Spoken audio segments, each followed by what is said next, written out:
Friday night lights are shining here in Lebanon. It is week number 3 of Central Ozark Conference football, and tonight it is the Lebanon Yellow Jackets playing host to the Neosho Wildcats. Welcome to our play-by-play coverage tonight on Jacket Nation Sports, along with Alex Boyer. I'm Kevin Stubblefield. Beautiful night, 72 degrees will be the temperature at kickoff. It's overcast, so good football conditions tonight as the Yellow Jackets look for win number 1 of the season against a 2-0 Neosho football team, Alex. So two teams kind of going in opposite directions through the first couple of weeks. Yeah, Kevin, obviously last week a tough one on the road for Lebanon, but as Will Christian stated many times this week, got to credit the kids for their gutsy performance. I know it's not the result that all the fans have hoped for, but nonetheless, I think this team has put in a lot of effort. And I think they're ready to go tonight. I know Neosho 2-0, some impressive wins over a couple of Springfield schools to start their season.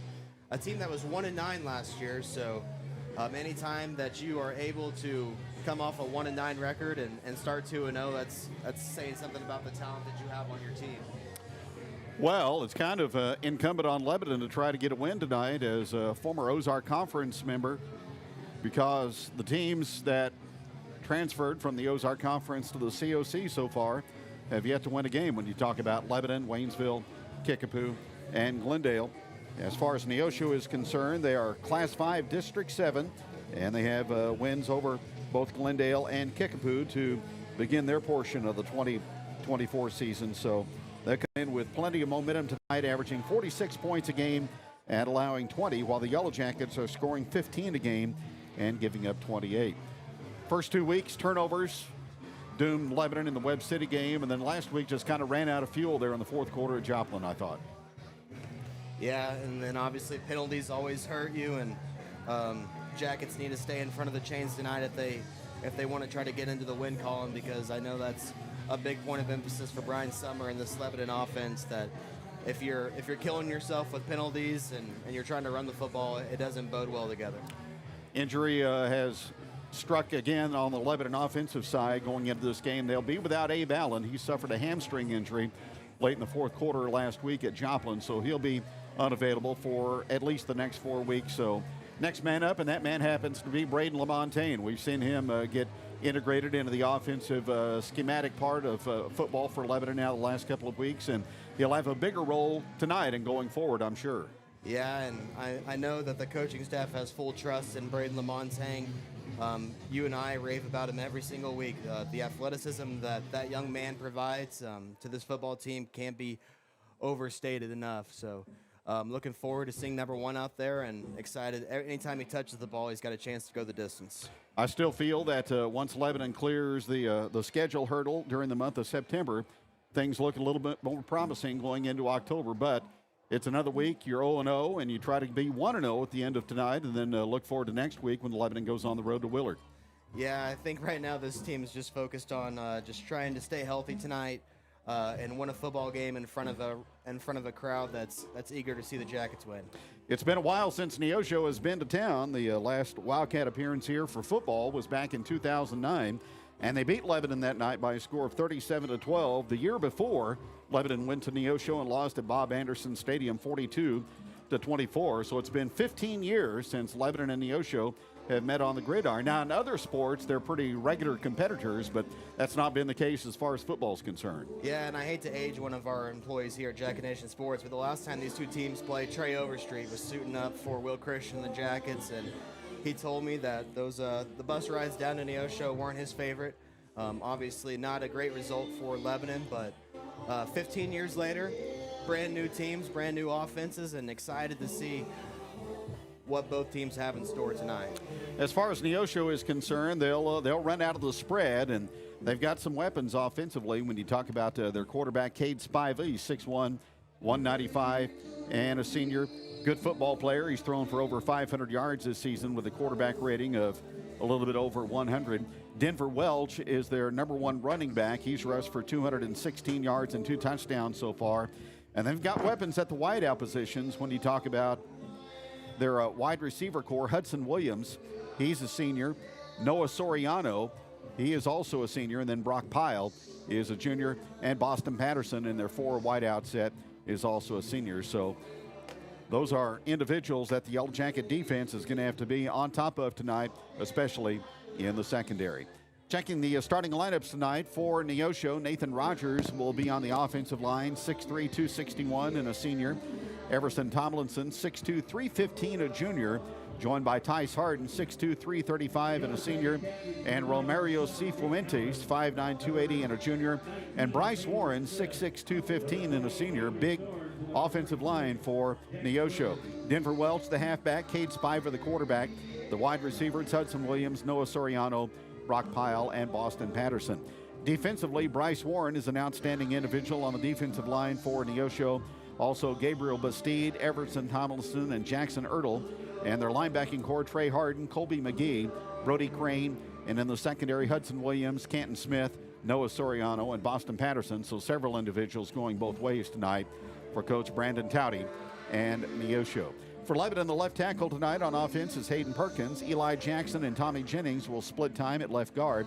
Colin Alford is the center tonight for Lebanon. Jake Redmond is the right guard. Kason Woods is the right tackle. Braden Lamontagne and Jax Glendenning and Braden Christian in the backfield, along with sophomore quarterback Beckett York, with Evan Ogle and Brody Shoemaker and Quentin Hendricks, the receiver corps for LHS. Defensively, Mason Jones on the nose, Mason Hendricks and Christian Williams, and Nick Allen Pritchard along the defensive line also for Lebanon. Jax Glendenning, an outside linebacker. We may see Eric Nichols at times tonight also. Braden Christian, the inside backer. Avery Starnes, also a linebacker for Lebanon. He had 8 tackles last week in the loss at Joplin. Carson Hill, also a linebacker tonight. And in the secondary, you've got Cameron Rose, Braden Lamontagne, Bodie O'Neill, and Evan Ogle and Brody Shoemaker for LHS. And that is your starting lineups for tonight's game. Kevin, we talked about how much Abe Allen will be missed at the slot back position, but it can't be overstated either how important he is in that secondary that has been beat a few times for explosive plays. So those guys that are stepping in for Abe, going to need to bring their A game against a Neosho receiving corps that, you know, might battle for the most talented position group in the COC. Well, and you talk about just missing his athleticism and ability there. You've also lost a senior, and Lebanon is a little bit shy on senior experience this year, at least going into week number 3. Now, by the time November rolls around, hopefully those younger players will be more experienced, but they're still being tested by fire going into this game tonight. So it looks like the coin toss has happened. Lebanon will receive the ball first, so no better way to make a statement in week 3 than getting the ball and going down and scoring. Let's see what Becky York and this offense has in store tonight. Romario Cifuentes, one of the offensive linemen for Neosho, he will kick it off. Evan Ogle and Braden Lamontagne are deep for LHS. Great to have you tonight on Jacket Nation Sports. I do also, Kevin, before we start, want to give a shout out to everybody who showed up to the community tailgate over across the street at Gardner and Smith Insurance. Can't thank Brandon Shoemaker and Ryan Shoemaker enough with Graven Chrysler, Dodge Jeep and Ram, Southern Heights Christian Church, Missouri Eagle for supporting us with drinks, and of course Gardner and Smith Insurance for allowing us to put on the community tailgate. Weather was a little bit more cooperative tonight compared to 2 weeks ago. Yeah, that's for sure. Cifuentes boots it away, and Lamontagne will take it to the 10-yard line. The Lebanon return man looking for an alley. He's out across the 25, switches hands with the football, and he's out near the 34. So a good return by Lamontagne to get Lebanon off to a good start tonight. Hopefully a preview of what we see from number 1 tonight. Good job there, staying patient, reading his gaps that he had, and Lebanon with solid field position to start their opening drive tonight here in week 3. Levi England made the tackle for Neosho. 1st and 10, Jackets in their all. 75, Everson Tomlinson made the tackle for Neosho. Ball to the 36, a pickup of 2. It'll be 2nd down and 8 for Lebanon. Christian now with 13 yards rushing on the season. Jackets back to the line of scrimmage quickly. Lamontagne goes in motion. This is Jax Glendenning with a dive, and the fullback out to near the 40-yard line before he's stopped there by the inside linebacker Trey Harden for Neosho. So a gain of 3 for Glendenning, over 400 yards rushing for him. coming into the ball game tonight, averaging just over 200 yards per game. Jackets again go with tempo. In motion, Christian. Now he'll reset on the left flank, the flex bone alignment. Two tight ends. York will take the snap. He will toss it to LaMontagne, running wide. He will get the first down as he is out across the 45 and out near the 48-yard line. Jonesy's Travel Center first down on the run to the left angle by Braden LaMontagne out to the 48. Ball marked at the 11 and 48-yard line. First down. Exactly what the doctor ordered if you're Lebanon right now. Got to get this ball across midfield and keep this drive churning because that Neosho offense is going to try to score quickly. Jackets now 7 out of 13 on the season in third down conversion tries. Down the line on the option play is Beckett York, and he will stretch the football out near the 50-yard line for a short gain on first down. Tomlinson again in on the tackle for Neosho along with Gabriel Bastide. That was actually Nick Allen Pritchard, Kevin, who checked in at quarterback there, and I didn't want to say anything before the stream, but that is something that the Jackets are expecting to do tonight. Switch it up and have some packages with Nick Allen in there. York back under center now, second down and 8. From midfield, just underway at Jacket Stadium. There's the snap, and this is Glendenning plowing ahead to the Neosho 46. Tackle on the play by Brody Crane. Big third down upcoming right now for Lebanon.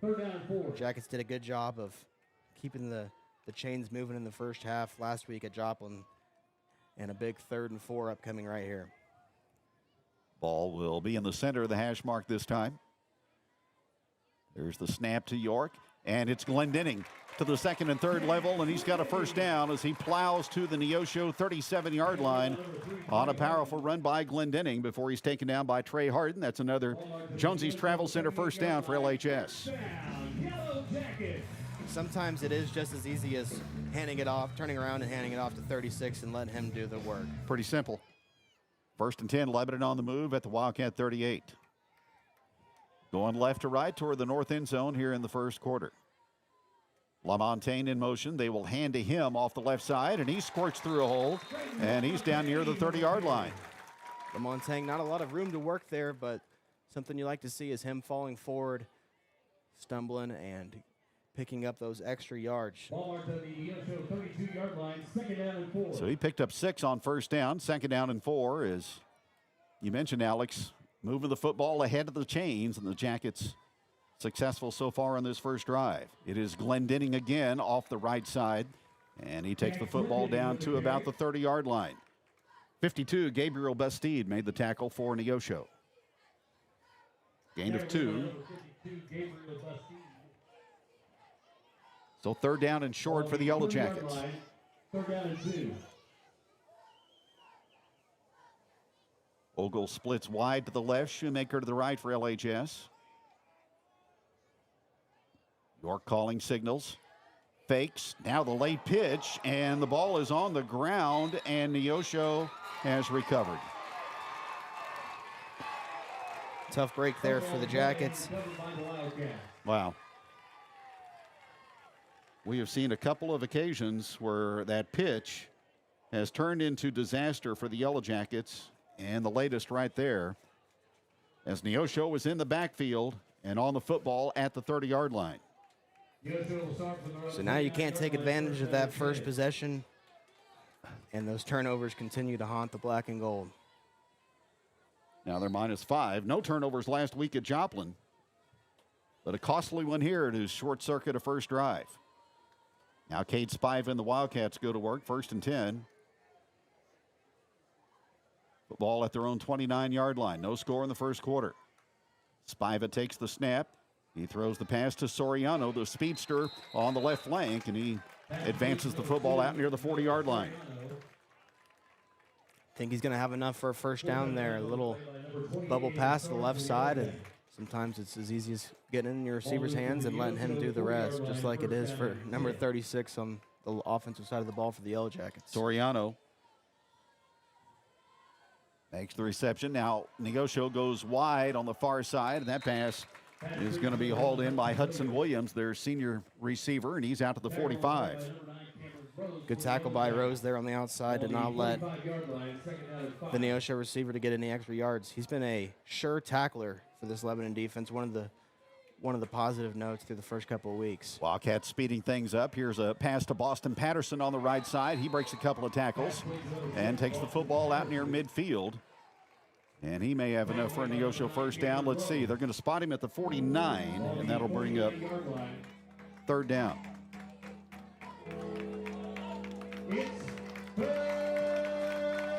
Third down and 1 for the Wildcats. There's the snap to Spiva. Denver Welch on the carry, and he's got a Neosho first down as he surges forward to the 45. Tackle made by number 28, Avery Stars. So Welch gains 6. Wildcats get their second first down on this possession. Trying to capitalize on the Lebanon fumble. Low snap. Spiva out to Patterson, far angle, and he makes the catch and advances the football inside the 40 down to the Lebanon 38. Just a little quick hitch pass, and Spiva off to a good start, 4 for 4 through the air. Ball on the 11 38-yard line. Second down and 3. Trips to the left. Patterson is the lone receiver to the right side, the boundary side for Neosho. Three-man front for Lebanon. And the handoff goes to Welch. He's got running room up the middle. Christian will finally latch onto him, but not before. He's to the Lebanon 27 and picking up 11 for a first down for the Wildcats. Neosho working quick here. They like this package that the Yellow Jackets are in. Going to keep it moving quick all night. That's what we talked about. Drive started at the 29. There's the snap to Spiva. Welch runs right, and he gets down to the 25. Denver Welch, the ball carrier. Williams made the tackle for LHS. Tackle made by number 11, Christian Williams for the Yellow Jackets. Second down and 8 from the Jacket 25. Neosho nearing the red zone here in the first quarter. Low snap to Spiva. Passes to Patterson, far angle, and he is going to be dropped back at the 30-yard line. There's Avery Starnes there on the tackle on the outside for that Jackets defense. Read that play all the way, and good pursuit. And let's see where they give forward progress to. Jackets don't get a very good spot there. So it's a completion for a loss of 1. Third down again for the Wildcats. Need to go to the 11 and 18. Spiva, time in the pocket. Now he rolls toward the Neosho sideline and dumps it late and has his man for a first down. That's Williams. That's Welch actually out of the backfield, making the catch at the Lebanon 15-yard line for a gain of 11 and another Neosho first down and a third down conversion. Nowhere to go for it initially from Spiva, and then all of a sudden makes a play in the scramble drill. Good job there to pick up the first. There's the snap to Spiva. He fakes the run. Now he passes to Patterson, and Lebanon will hem him in, and Rose will run him out of bounds across the way.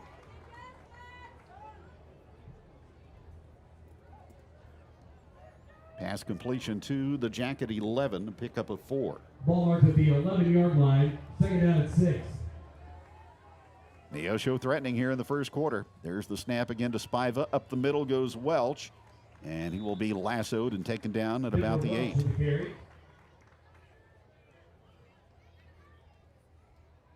Mason Hendricks, among others, and on the tackle. Tackle on the play made by number 26, Carson Hill. Third down. Movement, and Lebanon may have encroached. Penalty on the play.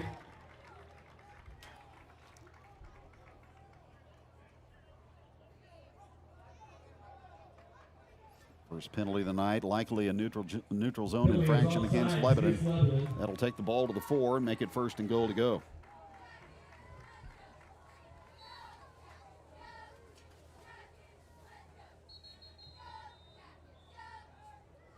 Jackets now with 13 penalties on the season, and officials timeout at the 5:05 mark.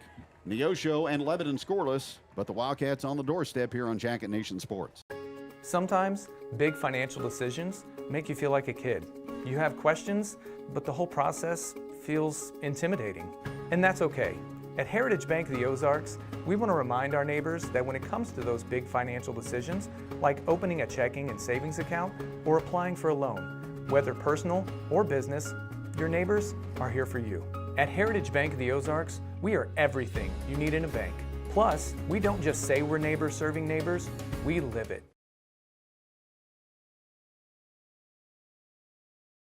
If you're in need of a reliable roofer, look no further than D&K Roofing. Locally owned and serving Lebanon and the surrounding areas for 20 years. D&K Roofing specializes in residential roofing, offering both shingles and metal options. Licensed and insured, they also handle soffit and fascia repairs or replacements, storm damage, and gutter cleaning. With a reputation for 5-star service and exceptional work, you can trust D&K Roofing for all your roofing needs. Find us on Facebook to stay updated or call 417-718-5450 for a free quote today. 14th play, the Neosho drive coming up. First and goal at the Lebanon 4. There's the snap. Spiva to Welch. Tried to cut it back, and he gets spilled. Ball may have come loose at the end of the run by Welch. I believe the Wildcats were able to recover. No gain for the Wildcat halfback.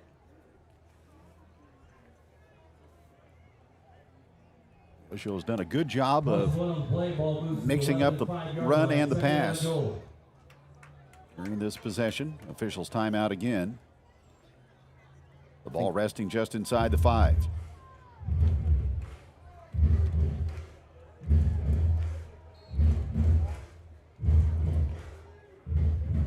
Soriano is the lone wide out to the near side, the left side.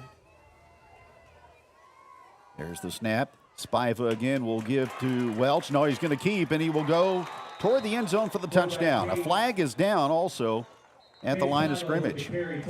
So Spiva with a touchdown. We'll see if it stands. It may not. It'll be a holding call against the Wildcats.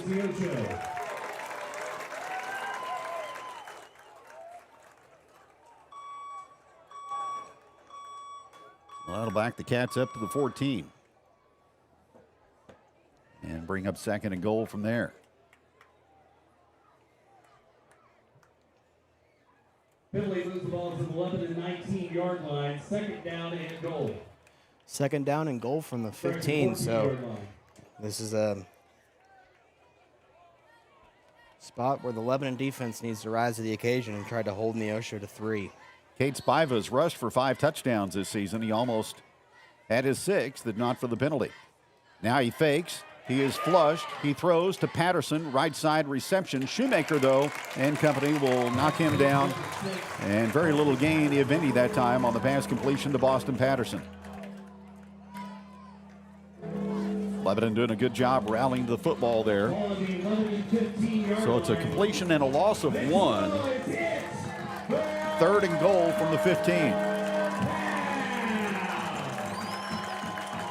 Jacket defense trying to rise to the challenge here in the first quarter.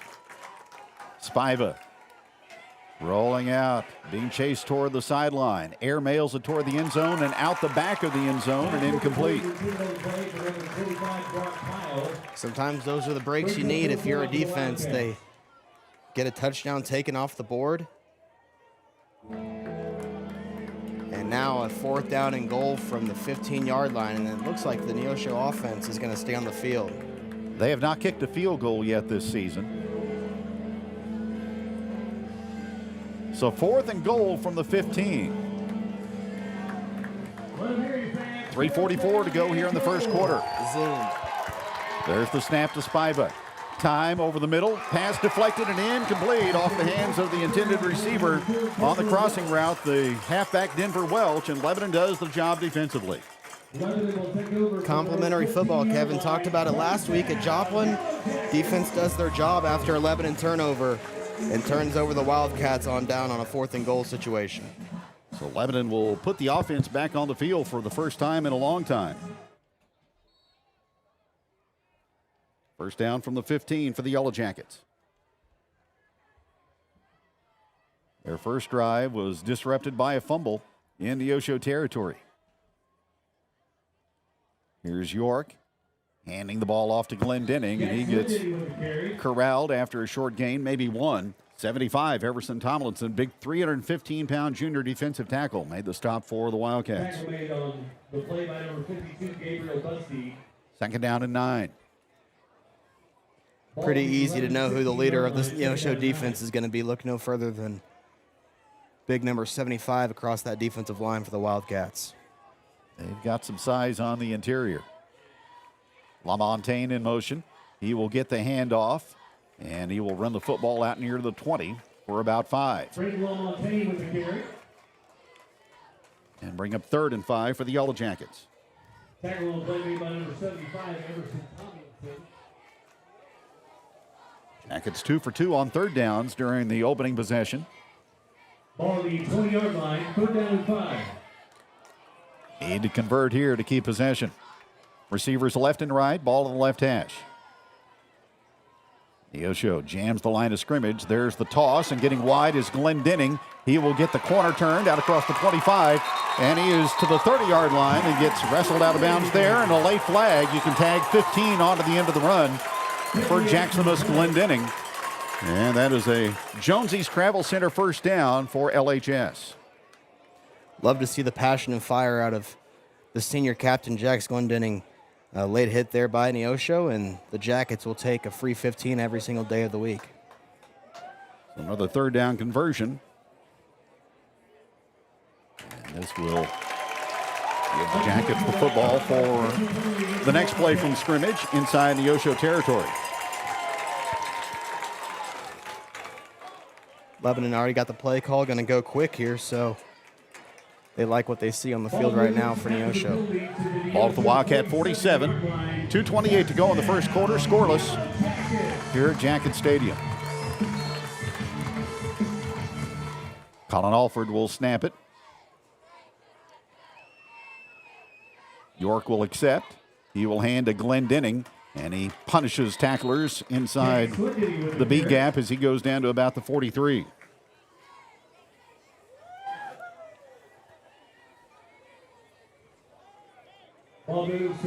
40 yards rushing for Glendenning on 7 carries thus far.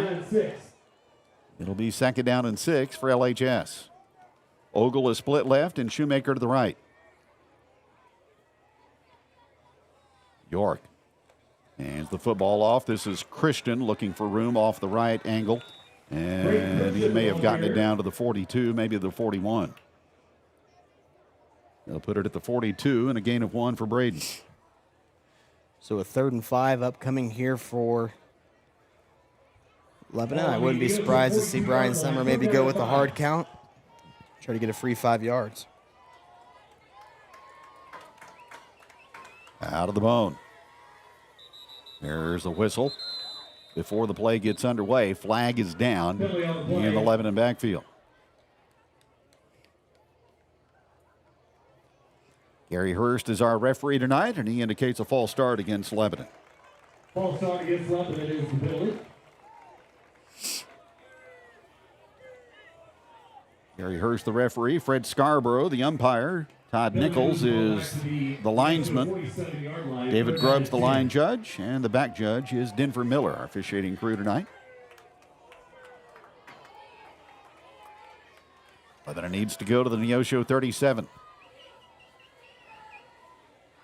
4-man front for the Wildcats. They're bringing heat. And here is York throwing the football down the field, and he's got Ogle. He breaks free, tripped up at the 10-yard line. A touchdown-saving tackle by Noah Soriano, but a big hookup from Beckett York to Evan Ogle.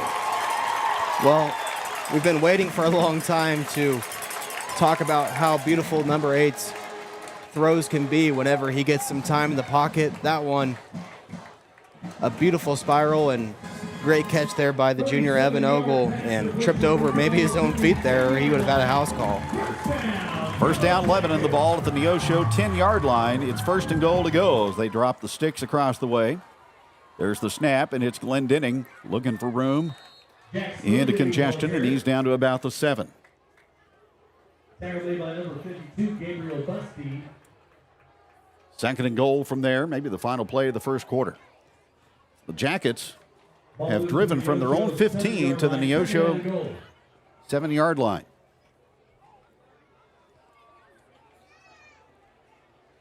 Second down and goal. 2 tight end alignment. York to Glendenning. Bangs off a defender down to about the 5, maybe the 4. Colby McGee, among others, in on the tackle for Neosho. That will likely be the last play of the first quarter there. Jax just ran into one of his own guys, and a big third down upcoming when we come back here at Jacket Stadium. A scoreless first quarter. We'll be back with more on Jacket Nation Sports right after this commercial break. Here at Results Advertising, we provide promotional products and apparel for your companies, schools, special events, and even our online fundraising stores. Show your jacket pride by outfitting your employees while still promoting your company. Results Advertising is proud to support all the local teams and schools. We strive for the same excellence as they show in their endeavors. So let us help you cheer on and show your jacket pride. Go Jackets!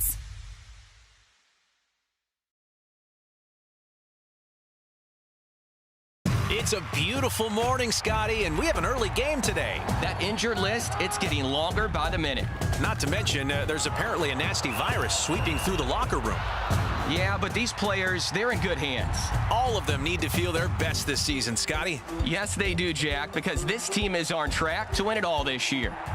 Every day, Mercy's team is ready to take care of yours, bringing you the care you need now. Find out all the ways to access Mercy at mercynow.net. Jacket fans to Jacket Stadium as the score is tied 0-0, headed into the second quarter here. Yellow Jackets have 3rd down and 4 from the 4-yard line, 3rd and goal, as they're trying to punch it in to break open the scoring. And Jack's Glendenning touchdown, I believe. Yellow Jackets with a huge stand there to end the first quarter on defense, keeping the Wildcats out of the end zone. We will send it back up to Kevin and Alex right now. Almost, Trey. Almost. Jax is at the doorstep inside the 1-yard line. It'll be 4th and goal to go for Lebanon. 4th down and goal.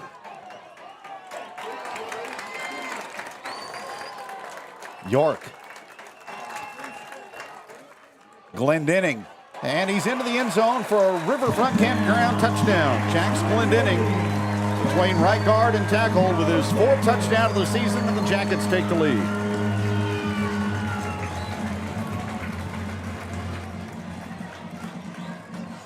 On the 50 extra point for the Yellow Jackets, number 42, Brent Rhodes.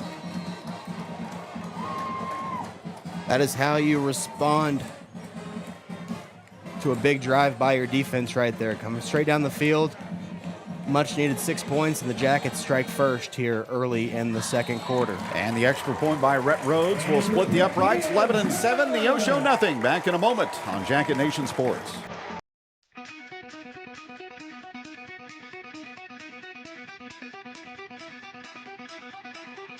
Success isn't owned, it's leased, and rent is due every day.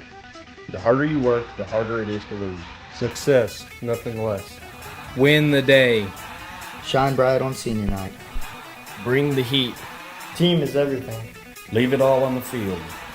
Let's roll! Missouri Cooperage proudly supports the Lebanon Yellow Jackets. Here at Jonesy's Travel Center, we're more than just a pit stop. We're a destination. Fuel up your car and your appetite with our exclusive offers. Teachers and students, show your student or faculty ID and enjoy a 5-cent discount on gas every day. Hungry? Don't miss out on our mouth-watering daily specials at the restaurant. Need a space to meet? Our meeting room has got you covered. From fueling your car to fueling your day, Jonesy's Travel Center has it all. Come experience it for yourself. Phoenix, Radigan.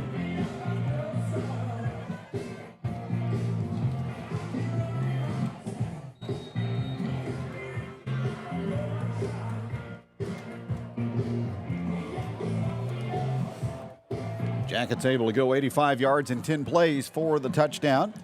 Short kick by Rhodes will be run back by Brody Crane. He took it at the 22-yard line, and he's out across the 40 near the 43.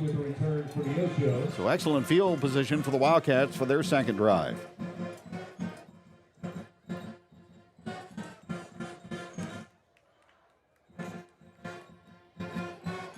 7-0 Lebanon. So for the second straight week, the Jackets have scored first and gained the upper hand.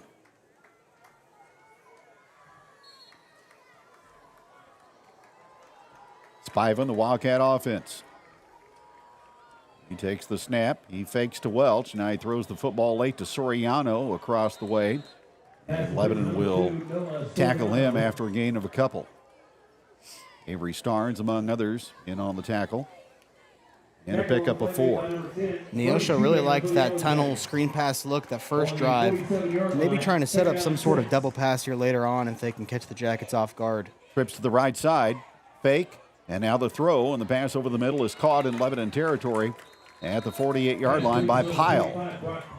Christian made the stop for Lebanon along with Ogle at the 48-yard line, just short of the first down. Official timeout on the field. Have an official's timeout here. Not sure. Well, they may be wanting to measure. I don't know why. The line to gain is the 47. The ball's at the 48.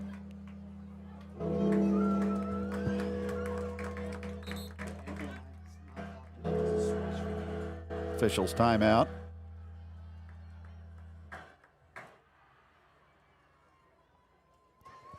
Lebanon at Willard next Friday. Yellow Jackets will go to that location for the first time since the 2010 campaign.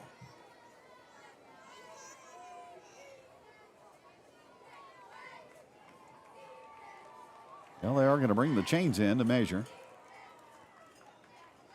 Quasi timeout here for that. It's a good time to shout out the Lebanon Chain Gang crew, Kevin. They've been together for many years, do a fantastic job every Friday night. Scott Taylor and his crew. It's about 2 yards short almost. So well short. That'll bring up third down for the Wildcats.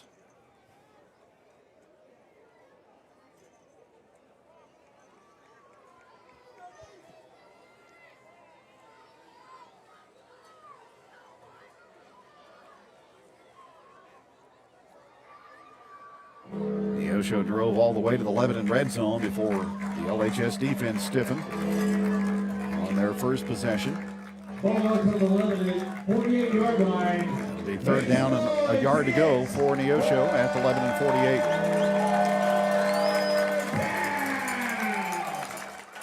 48. Lights taking hold here at Jacket Stadium.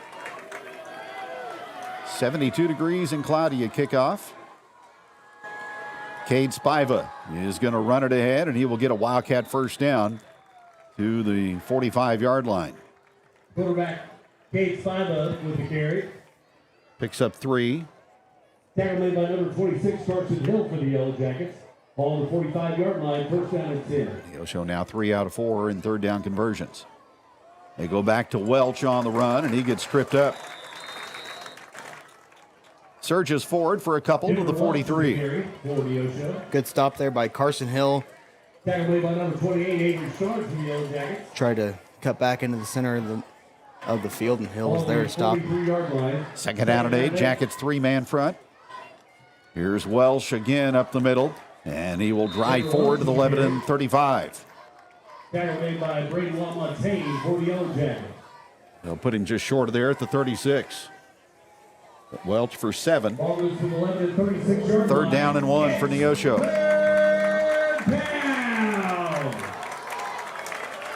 Trying to get Lebanon to jump off sides there. Now they'll look over to the sideline and get the play call from the offensive coordinator.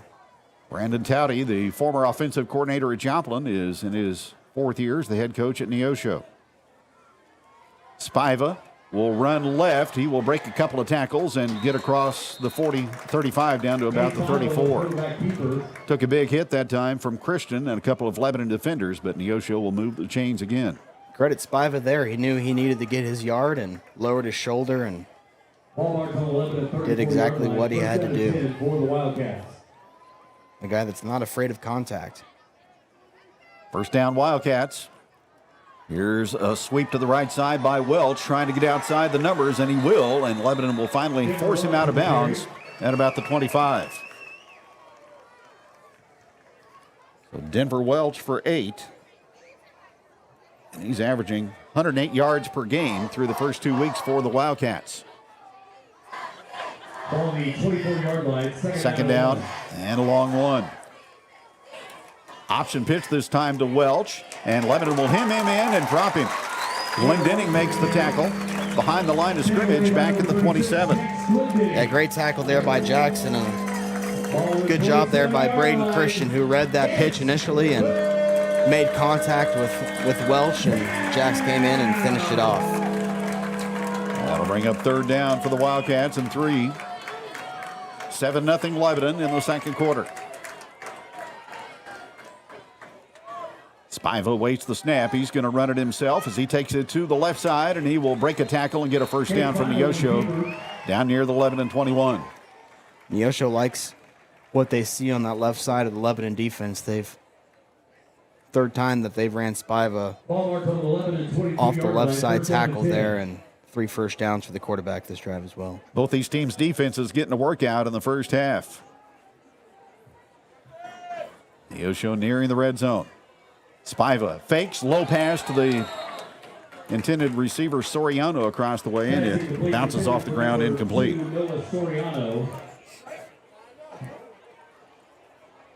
So second down and 10. That'll stop the clock with 8:12 remaining in the second. 7-0 Yellow Jackets. Back to the line of scrimmage. Neosho does not huddle. There's the snap. Spiva again will throw. Far side, almost intercepted. Pass was caught by Soriano, and he's dropped at the 20. Flag came in there from the back official. I don't know what this could be. Just a short gain to the 20.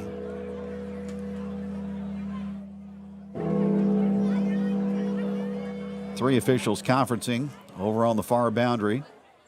They will relay the info to the referee, Gary Hurst. Appears that Neosho is backing up, so a hold against the Wildcats is the call, and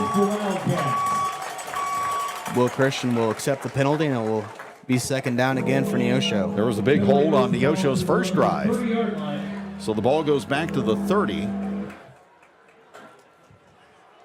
So the Wildcats behind the chains. They will need to reach the 13. Second down and 17.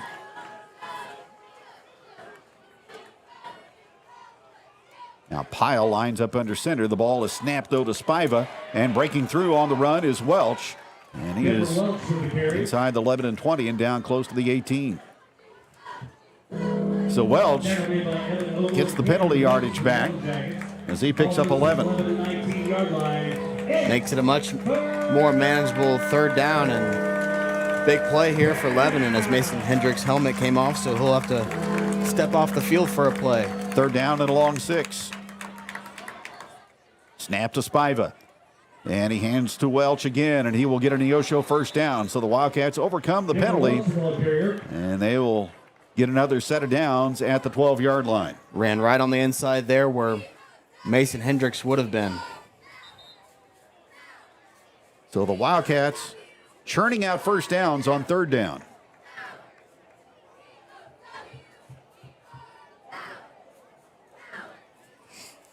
Another official stoppage of play. Now they're going to measure, and it is a first down. Good time to mention here, Kevin, while they move the chains. Happy to welcome a couple new sponsors on board this week at Jack Nation Sports. Helton's Home Furnishings and Page Office Supply. So can't thank Josh Helton and Craig Decker enough for supporting Lebanon High School athletics. First and 10, Neosho from the Jacket 12-yard line. There's the snap to Spiva. Fakes to Welch, throws, crossed away. Ball bobbled in the air and then caught on the ricochet. Man. Caught by Williams after it bounced off the hands of the intended receiver, Williams. And the ball is at the 9, so a gain of 3. Thought the ball hit the ground initially on the throw over there to the screen, and then good reaction there by the Neosho receiver to pick it up and just keep running with it. So second and 7 from the 9. Wildcats looking for the tying touchdown. Here goes Welch spinning his way forward, and he gets engulfed by a sea of black at the 6. Picks up 3. That brings up third down. Great work, as always, by Nathan Warson with Warson Media on the drone footage tonight for us here at Jacket Nation Sports. Adds a lot to the telecast, does it not? Man, you can say that again. Third down and 4 for Neosho. From the Lebanon 6, Spiva, left side. Lebanon will pursue, and they will stop him for no gain. Curtis Allen and that Lebanon defense was prepared for Spiva's run on that left side. We mentioned it that they had already went to that play about 3 times on third downs, and the Jackets there to stop him, and another big fourth down and upcoming. Well, Mason Hendricks got his helmet reattached, and he made the tackle there. Fourth down and 4 for the Wildcats. And we are going to have an officials timeout with just under 6 to go here in the first half. It's Lebanon 7, Neosho nothing. Back after this on Jacket Nation Sports. Looking for your dream home? Trust Century 21 Laclede Realty, Lebanon's #1 real estate office, to guide you every step of the way. With our expert agents and unmatched local knowledge, we make finding your perfect home as exciting as a Yellow Jacket touchdown.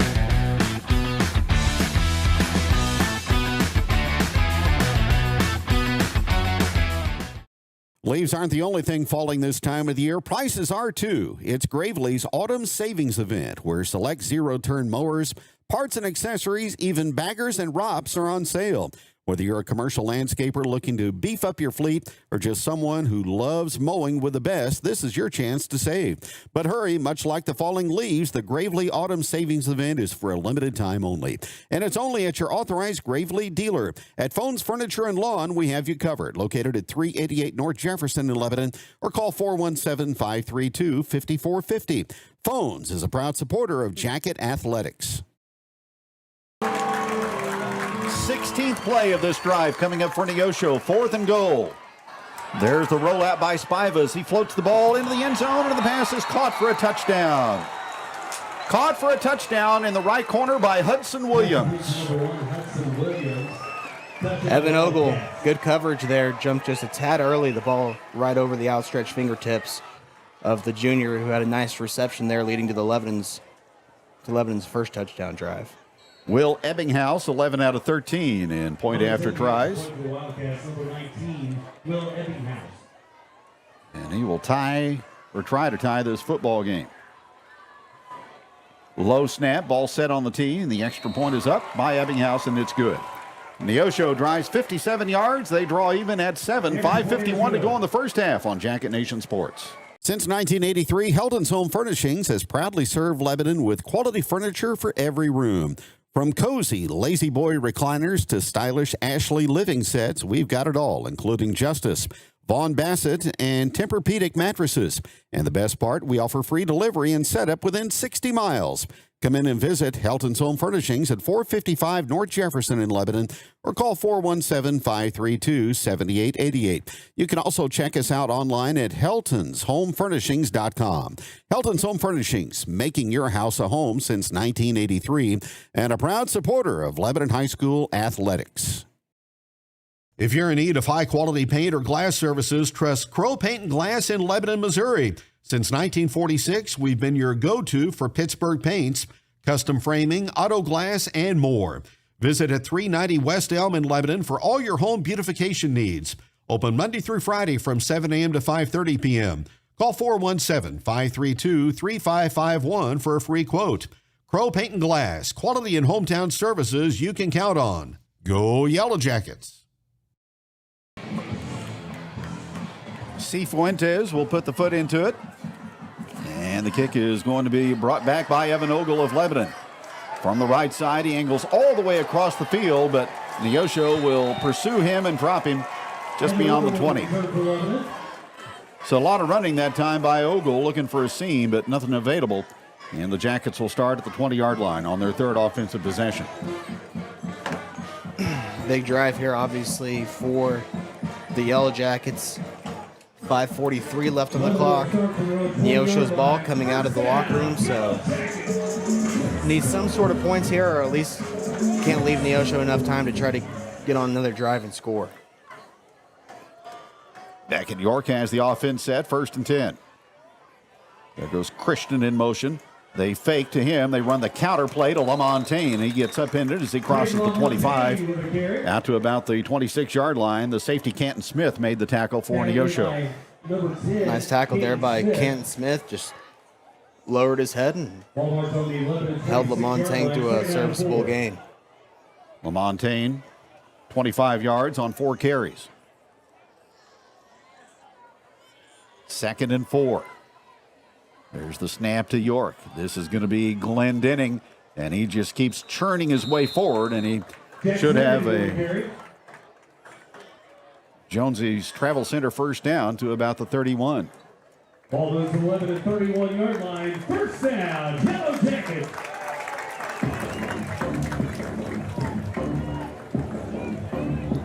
Six first downs tonight for the black and gold.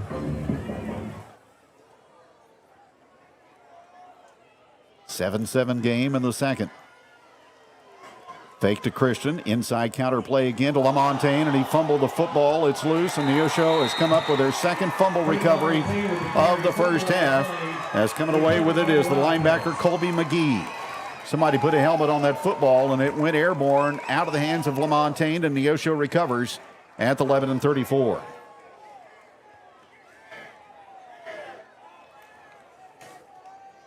So LaMontagne coughs it up. Nice job there by the Neosho defense. Like you said, got a helmet on it and jumped on the loose ball, and now a chance to double up here before half. So the Wildcats start at the 11 and 34, 1st and 10, 4:44 to go in this first half. There's the snap to Spiva.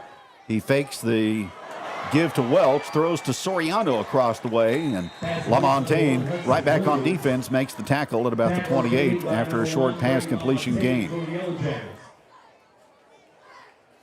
Those Jacket defenders are close to reading one of those bubble passes, Kevin, if they can get up there quick enough and jump one. 2nd down and 5. Spiva looking deep. Now he rolls right away from the defense and throws on the move, and that is intercepted as LaMontagne gets the fumble back with a pick. Well, no better way to make up for a mistake than causing a huge turnover, and those center field skills coming into play there for Braden LaMontagne. I thought Spiva was going to take off and run. He had green grass ahead of him, but tried to make a hard throw on the run, and the senior makes him pay. So Lebanon gets the ball back deep in their own territory at the 14. First down and 10, ball from the left hash mark. Here's the snap, there's the handoff to Glendenning, and out to near the 20-yard line goes Jacks. 55 on the tackle. Bryce Warren, 6'5", 215, and a senior.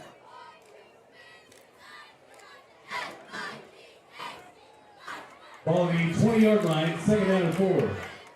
Gain of close to 6 for Glendenning. 2nd down and 4. Ball just shy of the 20-yard line.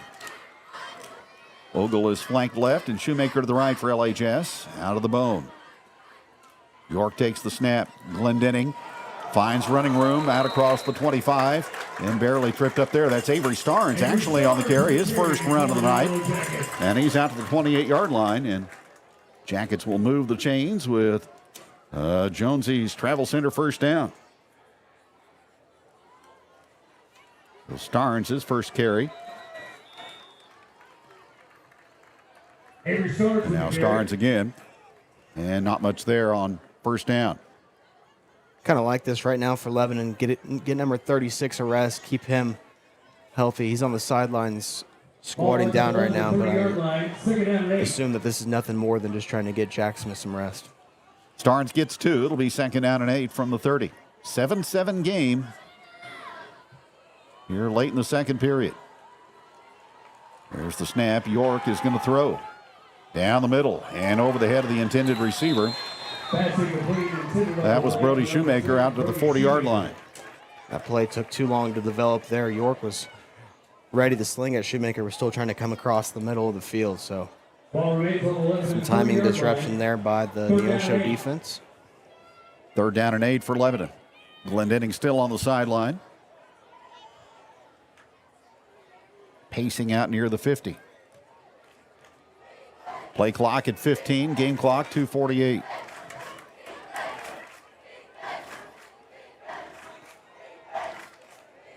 York under center. Here's the toss to Braden Christian, running right. Breaks a couple of tacklers, and he's out near the 40-yard line and near a first down. They'll give him to the 40, and a 10-yard gain for Braden on third down will move the chains for Lebanon. Heck of an effort there from Sturby, and shout out to that right side of the Lebanon offensive line who cleared the way there and let number 22 scoot his way forward for a Jonesy Travel Center first down. Jackets now 5 for 5 on third downs here in the first half. First and 10 at the 40. Game deadlocked at 7. LaMontagne goes in motion. Fake to him, handoff on the counter. Christian, though, gets buried in the backfield. Neosho was wise to that. Gabriel Bastide breaking through to make the stop for a loss. Yeah, they tried to run that play to Braden LaMontagne on the last drive a couple of times. And now Neosho ready for it as the Brian Summer try to switch it up to the other side and use Braden Christian on the counter play. So it'll be second down and 12 for Lebanon. At the 2-minute mark remaining here in the second quarter, we will bring in the Yellow Jacket Marching Band halftime performance. Christian in motion. York in the pocket. He is under duress. He breaks free. Now he's going to be slung down at the 37-yard line as Trey Harden, the linebacker, drops him for a loss. Good job by York initially to escape the pocket and try to make an impressive play. But right now, if Neosho is not going to call a timeout, Brian Summer is going to keep this clock going down as long as he can. And Jax Glendenning getting looked at by the Lebanon athletic trainer now on that sideline, getting his hamstring or calf worked on. Each team with 3 timeouts remaining. So third and 12 for Lebanon. Ball security important here. Now 2 men in motion at the same time. That'll cost the Jackets 5. Penalty on the play. False start on the Yellow Jackets. Third penalty against Lebanon tonight for a total of 14 yards. That'll back him up to the 33. And bring up third down and 17. And stop the clock also. Last week, Lebanon converted the 3rd and 25 on a handoff up the middle to Jax, but 36 not on the field right now. We'll see what Brian Summer dials up here. 33-yard line brings up third down for the Yellow Jackets. Third and long for Lebanon. 4-man front for Neosho. Christian goes in motion. York will look to the sideline.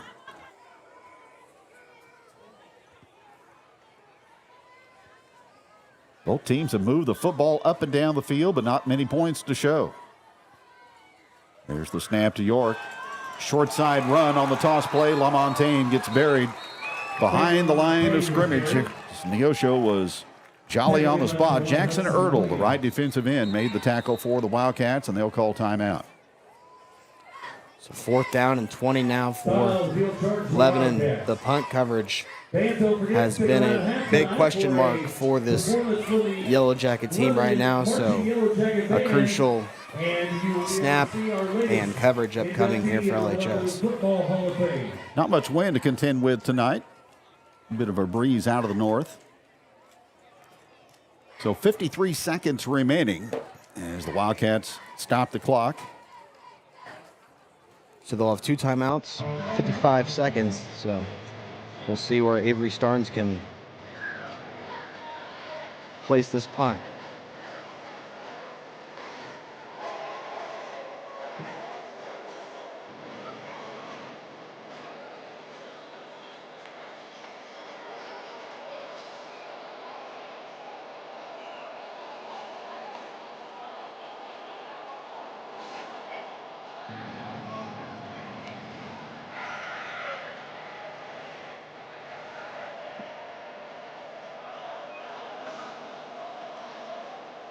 Patterson and Radigan back to return. Starnes will stand inside the 20-yard line when he gets it away. Something I can already notice different from last week. Cameron Rose, normally the personal protector, has now moved over to the gunner spot. Looks like Tommy Jennings will be the personal protector here on this 4th down punt attempt.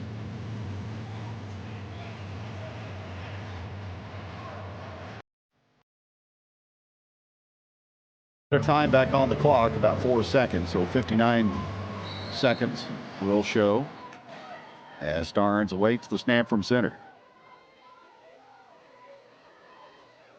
Good one, and he moves into it and kicks it away. It's going to take a Lebanon bounce. We're on the far sideline and go out at about the 46. So a 17-yard punt that time by Starnes. Lebanon's punt goes out of bounds at the 46-yard line. So good field position for the Wildcats. First down and 10 for the Wildcats.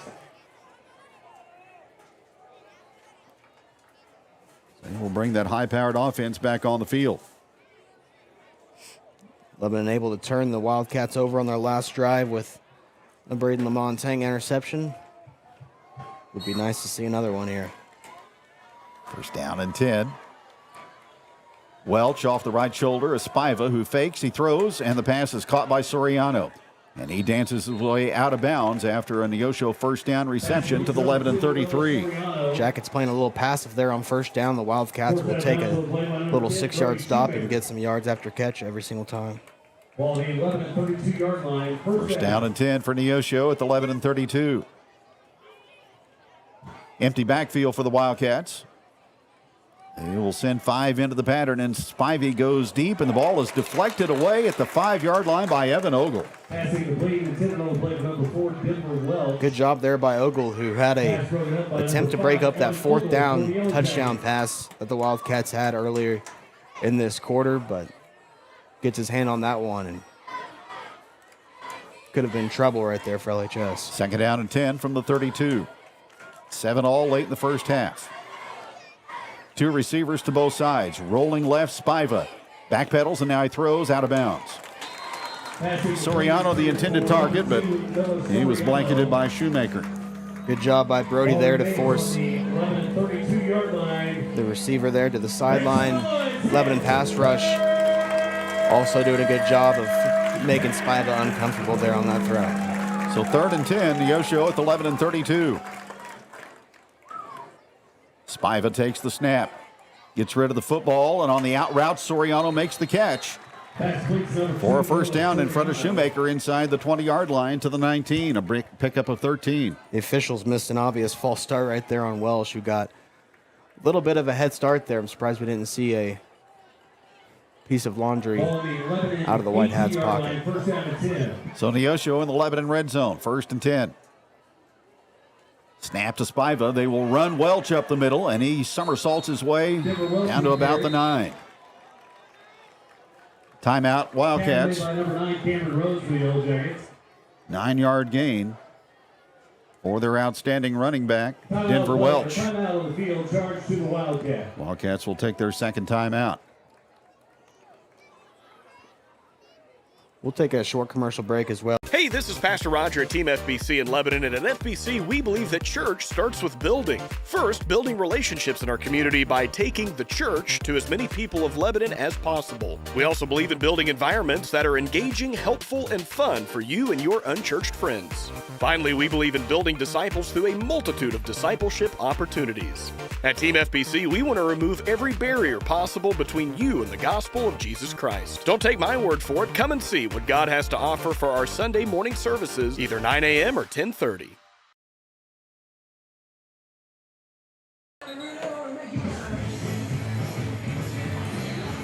Second and 1 for Neosho as they break the huddle. Ball will be placed on the 9-yard line.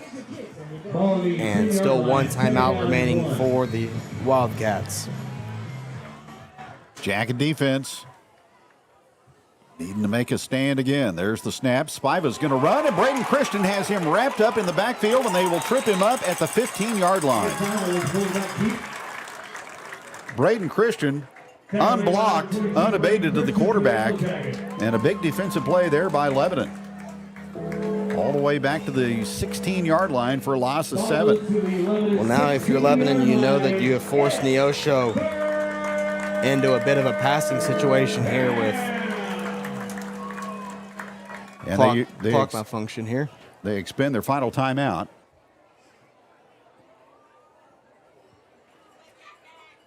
Not sure what they're going to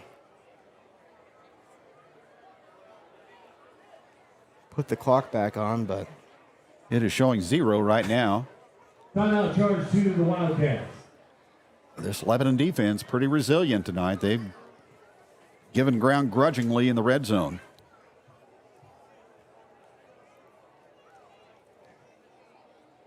A couple of former Lebanon War Daddies commenting in the chat, Dave Stewart and Dusty Lucas. Dusty Lucas tuning in from Florida, so.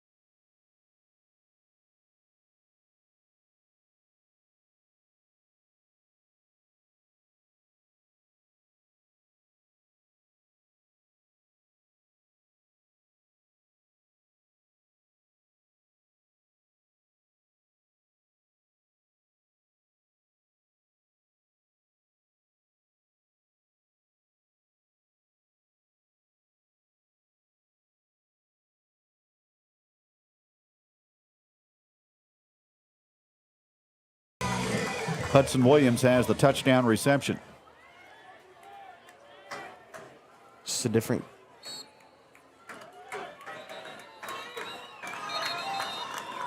Neosho. Spiva 17. Timeout Lebanon. Number 17 was in at quarterback for the Wildcats. Is that Spiva or is that someone else? 17 is Chase Kivett. Spiva lost his helmet on that sack. Okay, so he had to come out, which right. Lebanon defense probably wanted to make sure that they had everything in line there. Does he get to come in now after a timeout, or does he have to officially sit a full play? Well, that's a good question.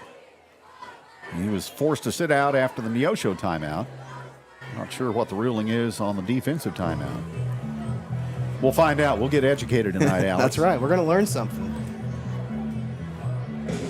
It'll be 3rd down and 8 for the Wildcats as we embark into the 8 o'clock hour here on a Friday night at Yellow Jacket Stadium. Good crowd on hand tonight.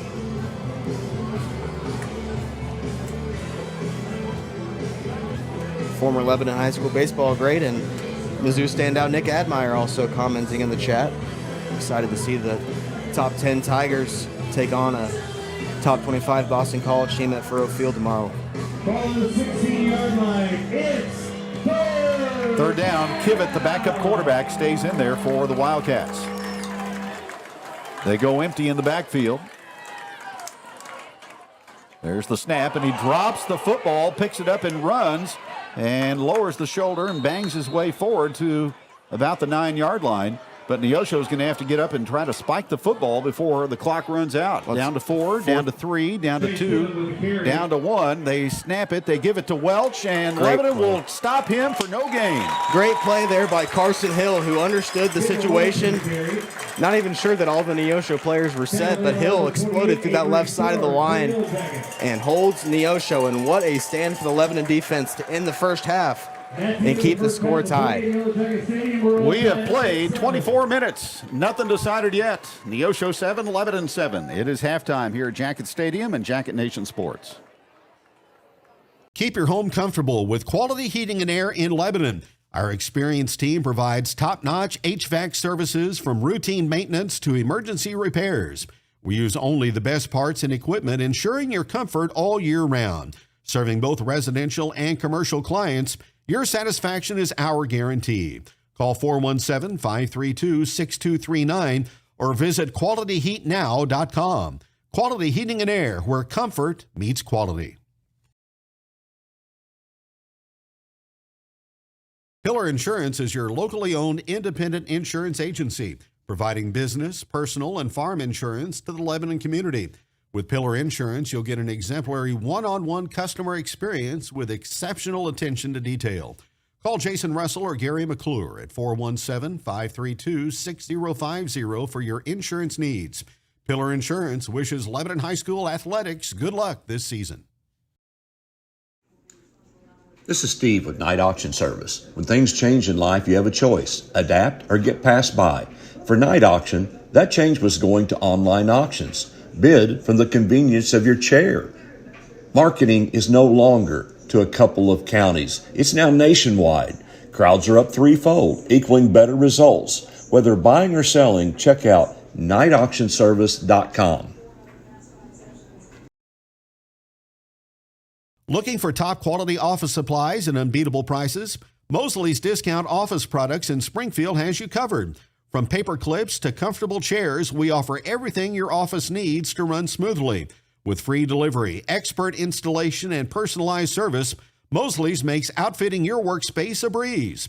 Visit us at 431 South Avenue in Springfield or call 417-862-4474. That's Mosley's Discount Office Products, your family-owned and operated one-stop shop for all your office essentials since 1941.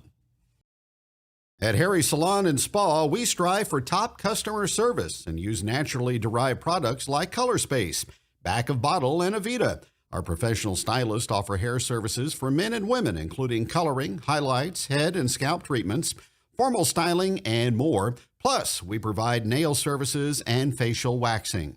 Check out our large selection of hair, body, and skin retail products. This year, we're excited to welcome Clover Lux and Dakota to our team. Dakota specializes in facial, skincare, waxing, and all things aesthetics.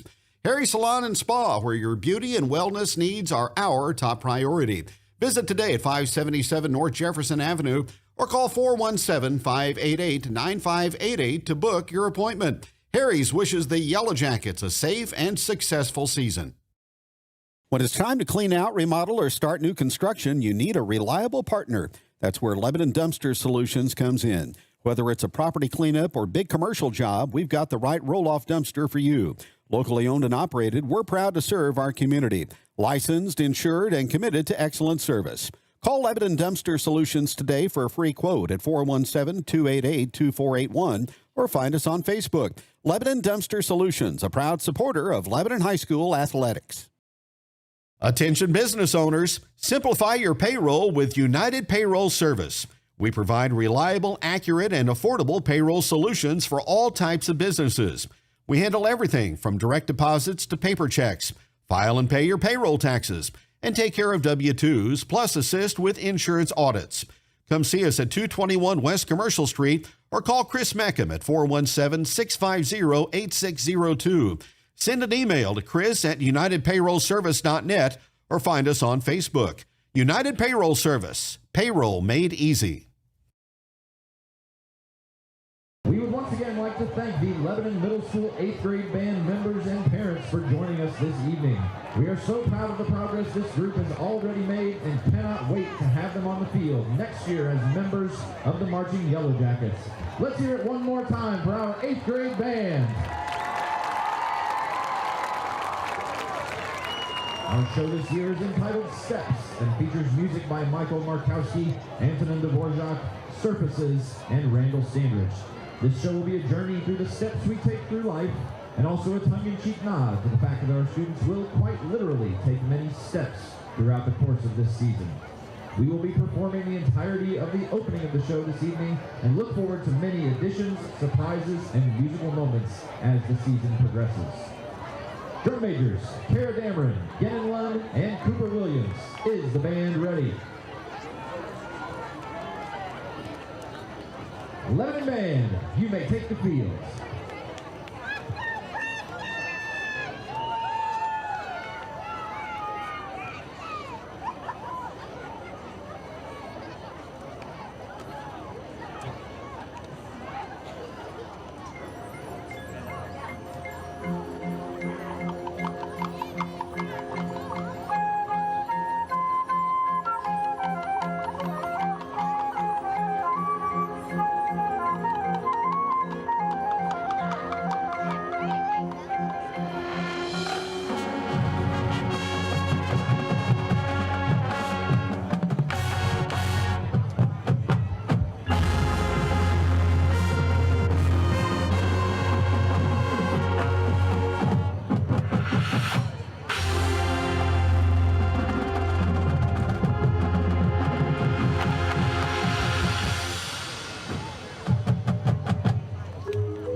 McBride Land Solutions, where we specialize in all things land and property related. We specialize in landscaping, dirt work, gravel installation and repair, drainage lines, trenching, and land clearing.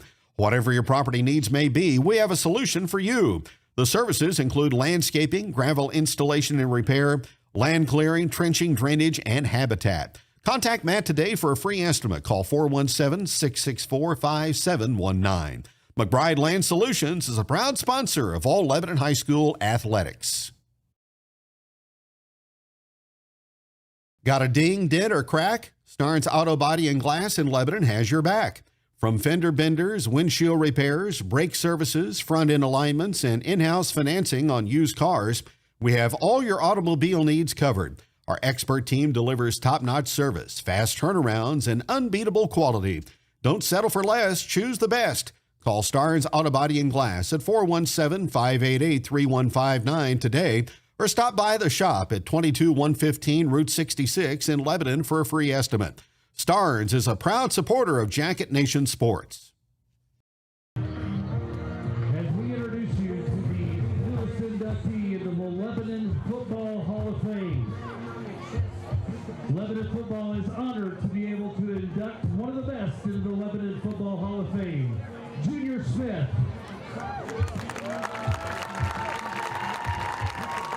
Junior was a standout wide receiver during the early 60s.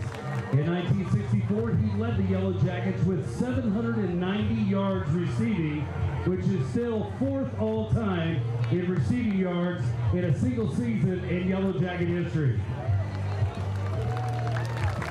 He helped guide the 1964 Yellow Jackets to the Skyline Conference Championship. Junior also is the record holder for the most touchdown receptions in school history with 14 in 1964. After his stellar high school career, he started working on cars and was in the used car business for over 57 years, including owning Cars Unlimited right here in Lebanon. Junior now is retired and enjoying watching his grandkids. Junior currently resides in Lebanon with his family. Escorting Junior tonight are his daughters Krista and Julie, sons Jeff, Nicholas, and Brett, and several grandchildren. Jacket Nation, please help Lebanon football honor a Yellow Jacket great and the newest member in the Lebanon Football Hall of Fame, Junior Smith.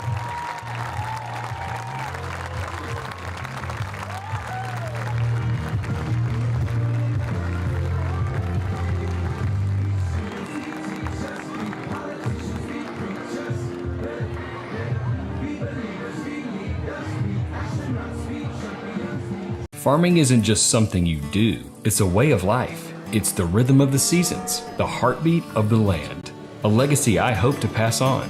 For generations, S&H Farm Supply has been the trusted partner for farmers. It's where I go for all my farming needs. These are my friends and neighbors, so it's not just about raising cattle, it's raising our families together. We've only got so much time in the day, and I want to spend as much of it as I can with the ones I love. S&H Farm Supply, growing the community one farmer at a time. It's never too early or too late to learn about saving and spending. With bank accounts for all ages, you can teach your family better money management and set them up for success. Open an account in minutes today. Garner and Smith Insurance in Lebanon wants you to know that they're your local source for all your insurance needs and available in person, by phone, or virtually to answer any health insurance questions. Call today to schedule a free, no-obligation benefit review at 417-532-9491. Now's the right time to evaluate your current coverage and strengthen it. Make sure that you have the plan you need with the benefits you really want. Garner and Smith Insurance, across the street from Lebanon High School, supporting the Yellow Jackets and the community since 1976. You shouldn't have to give up the hometown bank experience to enjoy modern convenience. Just check our Google reviews about our in-person, online, and mobile banking experiences. Open an account in minutes today. The key to a great toast is who you're with. At Big Whiskey's, we toast to best friend weekends, to birthday wishes, to burgers and wings, to big wins. and to believing in we, with something for everyone, from apps to wraps, salads to steaks. Everything is a big deal at Big Whiskey's. Here's to always being welcome.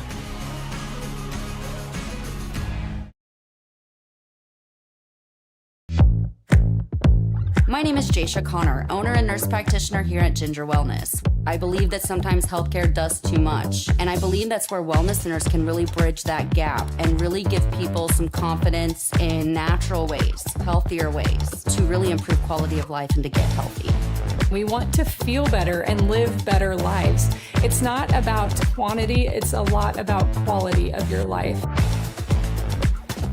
Ginger Wellness is where I went to get my quality of life back. Losing a loved one is painful, but at Shadle's Colonial Chapel, we make the hard times a little easier to bear. With affordable funeral and cremation services, we offer 2 spacious chapels, a full-service banquet area for families to gather, plus the latest technology for honoring your loved one. Our website has everything you need, from pre-arrangements to flowers, even a place to reminisce. Let us help you remember your loved one. Shadle's Colonial Funeral Chapel, the area's most often selected funeral service.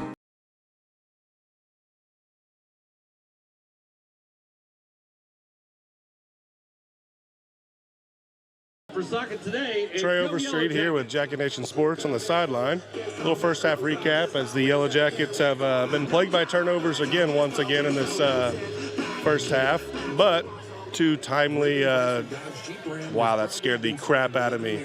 2 timely turnovers from the Neosho Wildcats and a big stop on 4th down there to end the half has kept the score at 7-7. A big play on the fade route from Beckett York to junior Evan Ogle sparked the drive for the Yellow Jackets on their first touchdown of the night. The Wildcats are having some success with the RPO game, so I expect Coach Allen and crew to make some minor adjustments and get that going at the start of the second half here. And then some unfortunate injury news to share with Jacket fans is Jax Glendenning is unlikely to return tonight with a hamstring injury. I will try to get some more news on that as I can, but what I have now is that he's unlikely to return tonight with a minor hamstring injury. Back to Boyer and Kevin in the booth. Leave it all on the field. Not the news the Yellow Jackets wanted to receive, but again, we say it, next man up. So Jackets left to make do without last year's Ozark Conference Offensive Player of the Year and one of their top defenders. So the work just got a little bit tougher, Alex, here in the second half. Yeah, if there was one guy that Lebanon couldn't afford to go down, it was probably Jax Glendenning, and hopefully wishing the best for number 36 as Lebanon will have to play the second half without him, as Avery Starnes will be the man up to the task, Kevin, and Lebanon will likely just try to survive and advance through week 3 here. Well, they need some help from the offensive line to create some holes in the running game. And everybody's going to have to step up their game against this Neosho football team. As we indicated, they'll have the football first to start the second half. A couple of defensive red zone stops for the Yellow Jackets in the first half. A big key in keeping this game tied at halftime at 7-all. Cade Spiva, 15 of 21 for 89 yards for Neosho and a touchdown. Denver Welch has rushed 67 yards on 13 carries. Wildcats in the first half with 11 first downs and 1 turnover on an interception by LaMontagne. Jackets committed 2 turnovers in the first half on a pair of fumbles. They have 8 first downs. Glendenning threw for the night, though, 61 yards on 13 carries and a touchdown. LaMontagne, 21 yards on 5 carries so far in the first half. York passing 1 of 2 for 32. Jackets 5 of 6 on third down conversions. Penalties, 3 for 14 yards for Lebanon, 3 for 35 for Neosho. Big discrepancy is just the number of plays that the Wildcats have run on offense. They've snapped the football 44 times through the first 2 quarters of play compared to 32 for Lebanon. We saw that defense kind of get worn down last week at Joplin, so have to watch and see if that might be a factor again here tonight. Yeah, and I mean, can't say enough good things about the Lebanon defense there to get put in a handful of situations to where they needed to make a stop, and all 2 or 3 times that they needed to, they were successful. So can't say enough good things about Curtis Allen and the defense, but let's see if they have that energy left in the tank that hasn't been there the last 2 weeks whenever that fourth quarters came around. About 4 minutes until the start of the third quarter here from Jacket Stadium. Neosho 7, Lebanon 7. We'll take another commercial break and be back with the second half on Jacket Nation Sports. Ready for an adventure? Nestled on the beautiful Niagara River, Riverfront Campground is a spot for you to enjoy pristine campsites, cozy rental cabins, and unforgettable float trips. Whether it's a weekend getaway or a family vacation, we've got it all. Family owned and family friendly. Phone 417-588-3386 or visit riverfrontcampcanoe.com. Explore, relax, and make memories at Riverfront Campground and Canoe Rental, your perfect outdoor escape. Act 2 has proudly served the Lebanon community for 40-plus years. We take consignments daily, Monday through Saturday from 9 to 5. Whether you're looking for something yourself, your kids, or even the little ones, we've got it all. Located at 213 West Commercial Street in downtown Lebanon, Act 2 is your one-stop shop for quality consignment finds.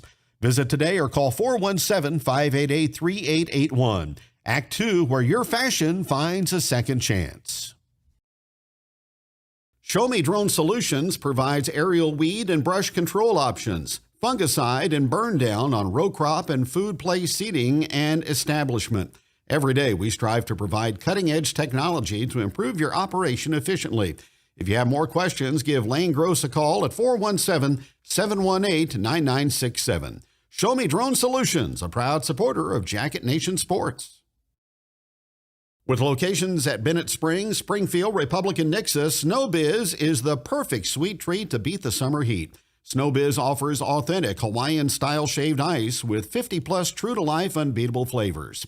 While most stands are seasonal, we offer a year-round location at our SnowBiz Plus shop inside 14 Mill Market in Nixa, as they proudly serve their classic shaved ice treats and ice cream factories, delicious ice cream, and so much more. Swing on by to check them out soon. Go Yellow Jackets! Discover what's happening in downtown Lebanon.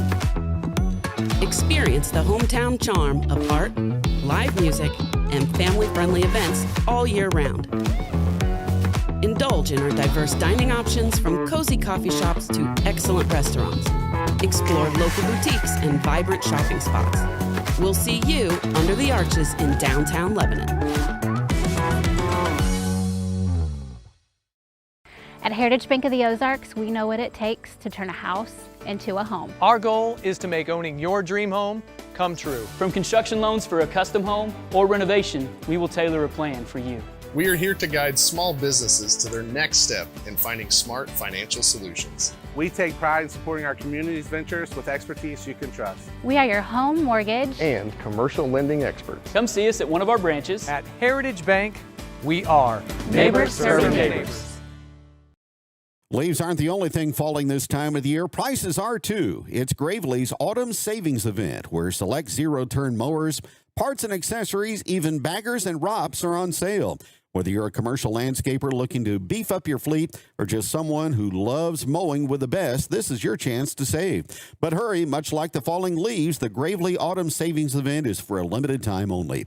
And it's only at your authorized Gravely dealer. At Phones Furniture and Lawn, we have you covered. Located at 388 North Jefferson in Lebanon, or call 417-532-5450. Phones is a proud supporter of Jacket Athletics. If you're in need of a reliable roofer, look no further than D&K Roofing. Locally owned and serving Lebanon and the surrounding areas for 20 years. D&K Roofing specializes in residential roofing, offering both shingles and metal options. Licensed and insured, they also handle soffit and fascia repairs or replacements, storm damage, and gutter cleaning. With a reputation for 5-star service and exceptional work, you can trust D&K Roofing for all your roofing needs. Find us on Facebook to stay updated or call 417-718-5450 for a free quote today. Here Here at Results Advertising, we provide promotional products and apparel for your companies, schools, special events, and even our online fundraising stores. Show your jacket pride by outfitting your employees while still promoting your company. Results Advertising is proud to support all the local teams and schools. We strive for the same excellence as they show in their endeavors.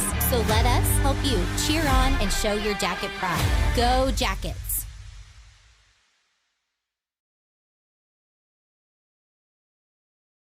It's a beautiful morning, Scotty, and we have an early game today. That injured list, it's getting longer by the minute. Not to mention, there's apparently a nasty virus sweeping through the locker room. Yeah, but these players, they're in good hands. All of them need to feel their best this season, Scotty. Yes, they do, Jack, because this team is on track to win it all this year. Every day, Mercy's team is ready to take care of yours, bringing you the care you need now. Find out all the ways to access Mercy at mercynow.net.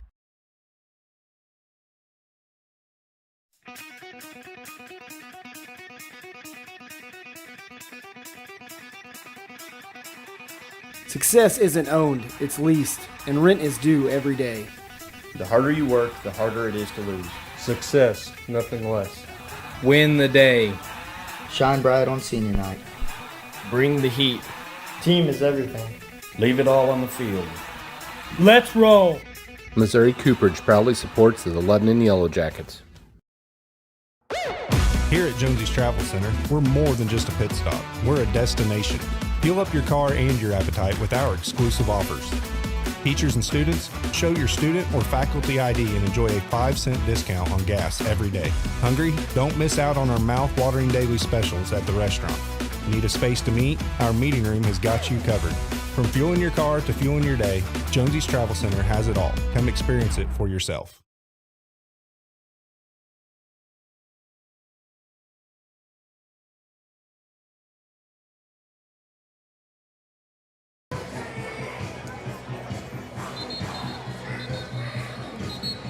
Back here on Jacket Nation Sports, Alex Boyer alongside Kevin Stubblefield in Laclede County as the Yellow Jackets and the Neosho Wildcats tied at 7 apiece.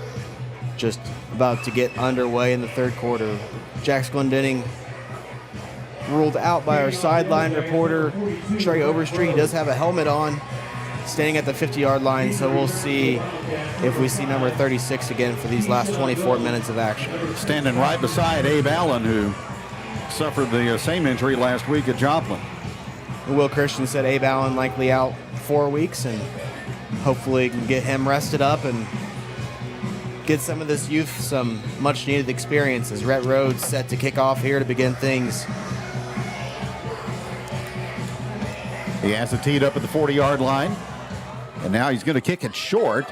He gets it through a seam on the ground. It's up in the air, bouncing at the 34-yard line, and let's see who comes up with it. Neosho indicates they recovered. Wow, that was a circus. That's the rubber football right there that Lebanon has just started to use this year, and almost a great play for the Yellow Jackets out of the break, but Neosho will get the ball on the 35-yard line, and we'll see what this Lebanon defense can do. Not really an onside kick, just a kick of the football into a vacant location, and you're hoping that a couple of guys in black could get there, and they were there, but Neosho able to come up with it. First down and 10 for the Wildcats. There's the snap to Spiva. It's Welch. He is confronted in the backfield, and down he goes. May have gotten back to the line of scrimmage. Backside pursuit that time from Braden Christian. Just ask Ryan Cornelison and the Republic Tigers the benefits of using a rubber football on the kickoffs. Loss of 1 for Welch. It'll be second down and 11 for Neosho. 7-all to start the second half. Welch on the run right up the middle, through the A-gap and out across the 40 to about the 43. Evan Ogle up from the secondary and run support for Lebanon. Ball on the Neosho 42-yard line. It's 9-yard gain for Welch. Third down. Welch again. He's got a hole. He's got the first down and more for Neosho. Rumbling inside Lebanon territory and down to about the 48. Cameron Rose made the tackle, but not before Welch moves the chains for a Neosho first down on a gain of 8. Nick Allen Pritchard coming up, hobbling a little bit for that Lebanon defense. Hopefully nothing serious there, as Lebanon's already lost about as much as they can. There's the snap, and again they will run Welch as he goes to the right side, and he is banged down by Carson Hill and Avery Starnes. Number 26, Carson Hill for the Yellow Jackets. Welch to the 48 for a gain of 1. Game on play, moves the ball to the 11 48-yard line, 2nd down and 9. 2nd and 9. Pyle lined up behind center. As an extra blocker, the snap goes to Spiva. His first pass of the second half is down the middle and knocked away, incomplete. Maybe a pass interference call, though, on Lebanon. Weak call there by the sideline official. Refs have done a great job of letting both teams play there, and weird that that's the one that gets called.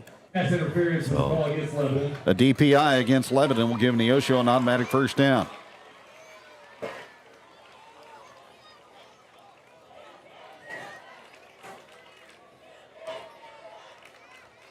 And move the ball to the Jacket 33. Finley moves the ball to the 11 and 33-yard line. First down and 10. So first down, Neosho on the move to start the third quarter. Spiva now has the ball come loose, and he will retreat and fall on it back at the 41-yard line, just ahead of Starnes. Kevin, that's 4 or 5 times through the first 2.5 weeks that the ball's been on the ground for the offense off errant snaps, and every single time the offense has fallen on top of it. Lebanon just can't catch a break. So it'll be 2nd down and 17 for Neosho. Football at the 40. This is where they've liked to run Welch. There's the RPO game, a fake to Welch, and now a deep throw going down the field and dropped! A sure touchdown in and out of the hands of Hudson Williams. Had the Lebanon secondary beat and a good throw by Spiva, but not caught. Huge break there for Lebanon. Got to take advantage of this. Rose bit on the play fake. Lebanon was dead to rights, but off the shoulder pads of the intended receiver. 3rd and long for Neosho. Nick Allen Pritchard almost in the neutral zone, but he gets back. Got to be weary of a screenplay or a draw. Motion, Welch. Throw by Spiva down the middle. Pass is complete. First down yardage and more. And headed to the end zone is Williams, and he will score a touchdown. Well, Hudson Williams compensates for the drop as he is on the receiving end of a 40-yard touchdown pass from Cade Spiva to put Neosho in front. Well, that's one way to make up for a mistake there by the Neosho offense. Ran a couple defenders across each other over the middle, and one man comes wide open, and the Lebanon defense misses an assignment there. Cade Spiva with his 4th passing touchdown of the season.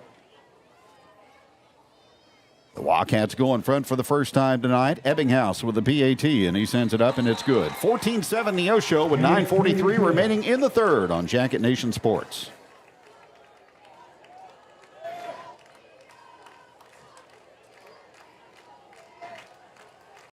Looking for your dream home?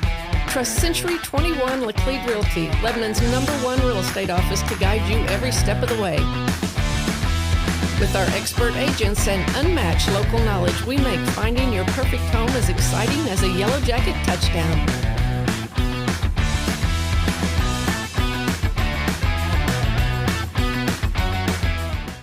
If you're in need of high-quality paint or glass services, trust Crow Paint and Glass in Lebanon, Missouri. Since 1946, we've been your go-to for Pittsburgh paints, custom framing, auto glass, and more.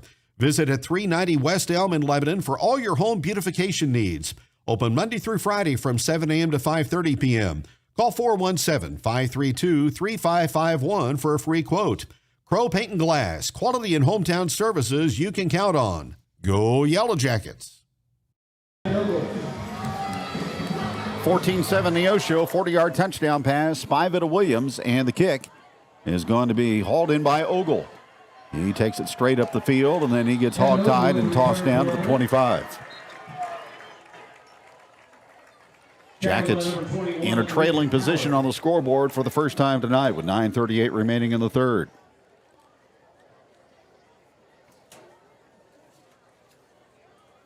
Lebanon will start from their own 25-yard line. First down, Yellow Jackets. Wildcats, 65 yards and 7 plays on that drive.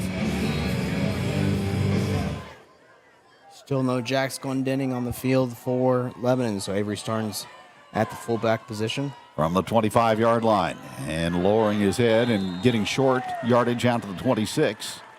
On first down is LaMontagne. Gabriel Bastide made the tackle. Greg LaMontagne with the carry. Just been some unfortunate breaks tonight for Lebanon. The ball ends up on the ground for Neosho, and they fall right on top of it and end up converting a touchdown 2 plays later. Jackets have lost 2 fumbles. 2nd and 9. York calling out signals. Christian goes in motion. They'll toss it to him. He runs to the far side, and he squeezes through a hole as the flag is down. Braden Christian, a good move. Now second flag flies from the back judge. 2 flags on the play. And we'll check out the Yellow Hankies on the field. Gary Hirsch, the referee, comes this way and indicates it's going to be a holding call against the Yellow Jackets. Holding is the call against Lebanon. So that will negate a good run by Braden Christian. And the Jackets will snap it next from scrimmage inside the 20, back at the 15. Jackets are going to have to start proving to some defenses that they're capable of passing the football, or these teams are just going to start stuffing the box, especially with no number 36 in there. You're able to just kind of playing free. 2nd down and 19. Throw on the out route is a diving attempt by Shoemaker, but incomplete as the ball's out of his hands at the 29. York takes a hard hit there, and then just got word from Trey Overstreet that Jax Glendenning confirmed done for the rest of this football game. So 3rd and a mile for Lebanon. 3rd down for the Yellow Jackets. 14-7 Neosho here in the 3rd quarter.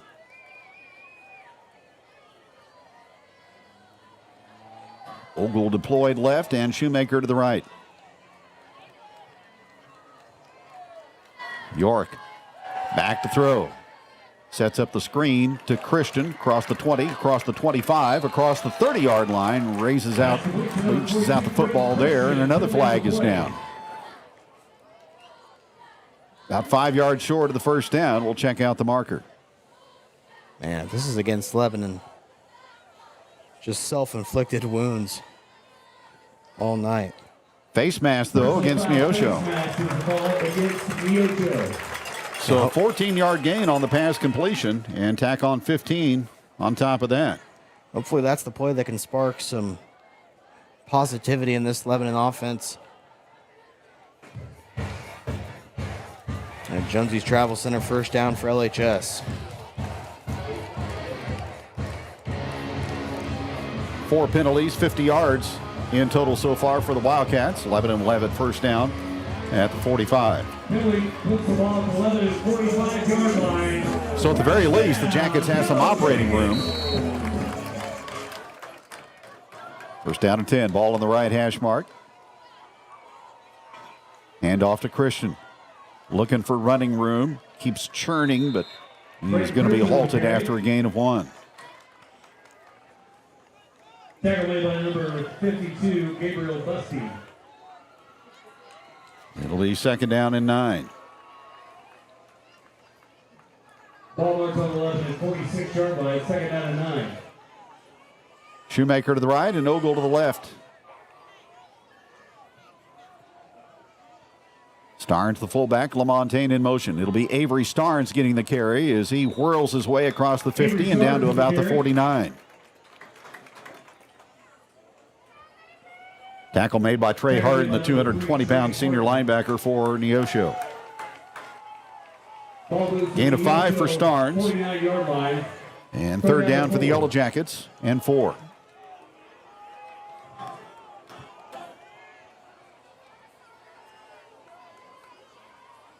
York under center against the four-man front.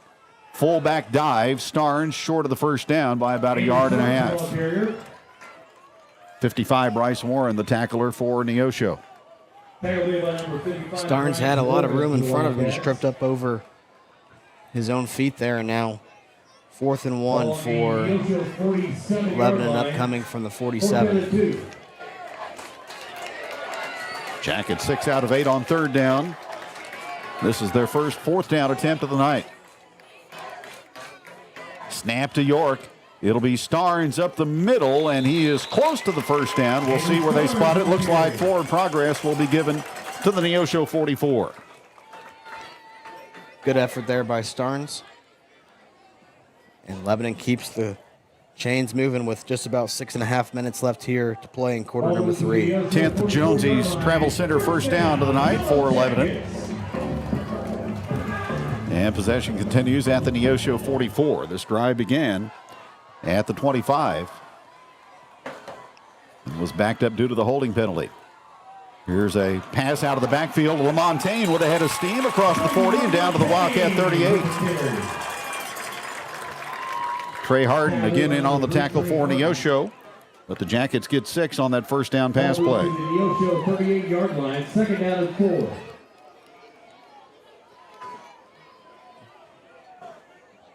Second down and 4 from the Wildcat 38. 14-7 Neosho, third quarter. Christian goes in motion, and there's movement along the defensive front and maybe encroachment against the Wildcats. 2nd and 4 there, so 5 yards should give Lebanon a free first down. Offsides get the call against the Wildcats. York becoming adept at that hard count to draw the defense into the neutral zone. Officials timeout with 5:58 remaining in the third quarter. Lebanon on the move. Jackets trail 14-7 on Jacket Nation Sports. Hey, this is Pastor Roger at Team FBC in Lebanon, and at FBC, we believe that church starts with building. First, building relationships in our community by taking the church to as many people of Lebanon as possible. We also believe in building environments that are engaging, helpful, and fun for you and your unchurched friends. Finally, we believe in building disciples through a multitude of discipleship opportunities. At Team FBC, we want to remove every barrier possible between you and the gospel of Jesus Christ. Don't take my word for it. Come and see what God has to offer for our Sunday morning services, either 9 a.m. or 10:30. Keep your home comfortable with Quality Heating and Air in Lebanon. Our experienced team provides top-notch HVAC services from routine maintenance to emergency repairs. We use only the best parts and equipment, ensuring your comfort all year round. Serving both residential and commercial clients, your satisfaction is our guarantee. Call 417-532-6239 or visit qualityheatnow.com. Quality Heating and Air, where comfort meets quality. First down, Lebanon at the Neosho 33. Just under 6 remaining in the third. 14-7 Wildcats. Snap, York up the middle. Good blocking at the point of attack by the Lebanon offensive line, and that allows Avery Starnes to motor down to about the 27. We were just talking there during that commercial break, Kevin, the left side, new face in there at left guard, Tommy Jennings, and Eli Jackson over there at the center position. Good job by those two to fire off the ball and get some positive yardage on first down. 2nd down and 4, Lebanon on the move at the Neosho 27. York awaits a snap from Jackson, takes it, and again it's going to be Starnes pile driving his way forward, and Avery down to about the 24-yard line.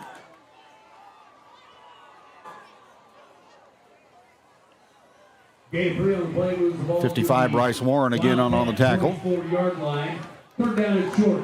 So Starnes getting a heavy workload in this possession. 4 down territory, Lebanon at the Neosho 34 with 3rd and 1.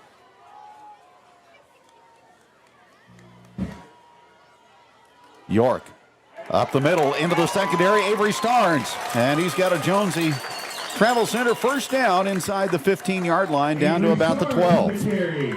Jackets enter the SSH Burns Farms red zone, Kevin, on a nice run by Starnes, and the senior having a great possession here. Hopefully it can turn into some much-needed points with 4.5 left to play. From the 12-yard line, first down, LHS.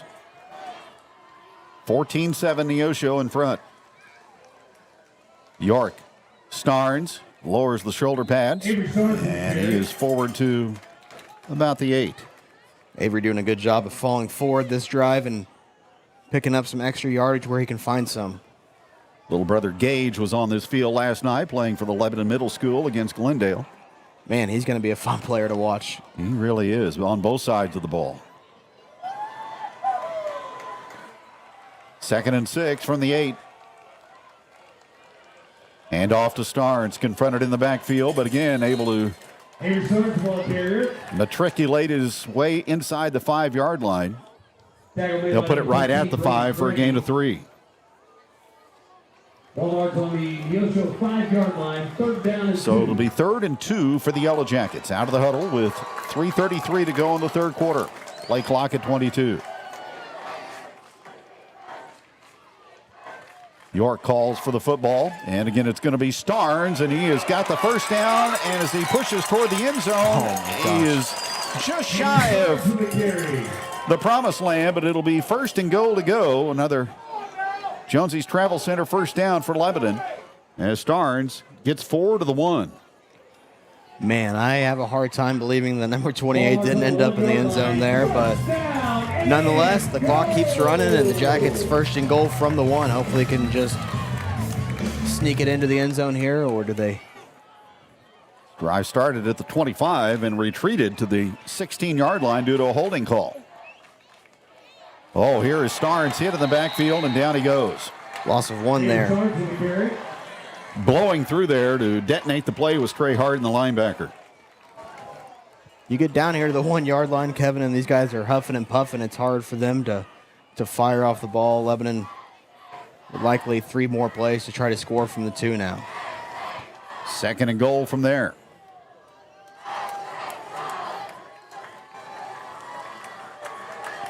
Quentin Hendricks, the tight end, on the left side. York with Christian in motion will hand to Braden, and he gets swallowed up. Got the yard back. Shy of the end zone. Man. But held out that time. Good penetration by Neosho again into the backfield. So the no touchdown call right now making Lebanon fans a tad nervous as 3rd and goal now. 2 plays to knock this thing in from the 1. Maybe see a Beckett York sneak here or a dive up the middle with Starnes. 18th play of the drive. And it is going to be Starnes. And they say no touchdown. Inside the 1, and it'll be 4th and goal from there. Man, that's closest official to the Lebanon sideline. Wish we had a goal line camera to. Hey, maybe you just sparked a great idea for us in the coming games. 4th and goal. LHS at the 1. There's a run by Beckett York, and he didn't get it. Neosho piles it up, and they hold the Yellow Jackets out of the end zone with a goal line stand. Tough break for the Lebanon offense. Believe that they punched the ball in once, if not twice there, but the officials not budging as Lebanon turns the ball over on downs with 1:10 left in the 3rd quarter, and that feels like a humongous play. Well, Jacket defense again will be called upon to come to the rescue. And if they can do so, they'll get the ball back in pretty good field position, but momentum on the Neosho side with the lead and that goal line stand at the 1. Now with Avery Starnes at fullback, Eric Nichols checks in at that inside linebacker spot for him, and you take one of your best defenders off the field now whenever he's got to play fullback for you. Spive out of the end zone is going to run it himself off the left side, and Lebanon will hold him shy of the 5. Yeah, they were just doing anything they can there to try to get some yards back. Man, I have to go home and watch that first Starnes run there on that replay. I have a hard time. I just have a hard time believing that he wasn't in there for 6. A lot of congestion. 2nd down for Neosho and 6 to go from the 5. Snap to Spiva. Again, he's going to carry the football. And he will be taken down by Rose. But he is out beyond the 10-yard line. And he'll have a Neosho first down to the 13. Again, the running back for Neosho Welch getting off that ball a tad early. Let's see if the refs end up signaling him for a false start eventually. First down, Neosho. This is Welch again on the carry as he struggles to the 15 for a gain of 2 on what is likely the final play of the third quarter. Braden Christian in on the tackle. Made by number 71, Mason Hendricks for the Yellow Jackets. On the 15-yard line, second down and 8. Second down and 8. That'll do it for 3 quarters here at Jacket Stadium. It's a nail-biter tonight in the COC. And we'll go to the fourth. It's Neosho 14 and Lebanon 7 on Jacket Nation Sports. Pillar Insurance is your locally owned independent insurance agency, providing business, personal, and farm insurance to the Lebanon community. With Pillar Insurance, you'll get an exemplary one-on-one customer experience with exceptional attention to detail. Call Jason Russell or Gary McClure at 417-532-6050 for your insurance needs. Pillar Insurance wishes Lebanon High School athletics good luck this season. This is Steve with Night Auction Service. When things change in life, you have a choice: adapt or get passed by. For Night Auction, that change was going to online auctions. Bid from the convenience of your chair. Marketing is no longer to a couple of counties. It's now nationwide. Crowds are up threefold, equaling better results. Whether buying or selling, check out nightauctionservice.com.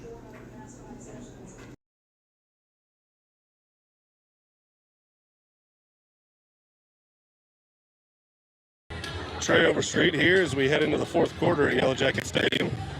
Jackets trail 7-14. Obviously, the major concern tonight and currently is the health of Jackson Glendinning. His hamstring will be reevaluated after the game. I'm told it is less serious than the injury he had in track season, but nonetheless still concerning for the Yellow Jacket ground game. Speaking of the ground game, the Yellow Jackets found some rhythm there in that third quarter drive. But the Wildcats were able to stop the Jackets on 4 straight plays from inside the 5.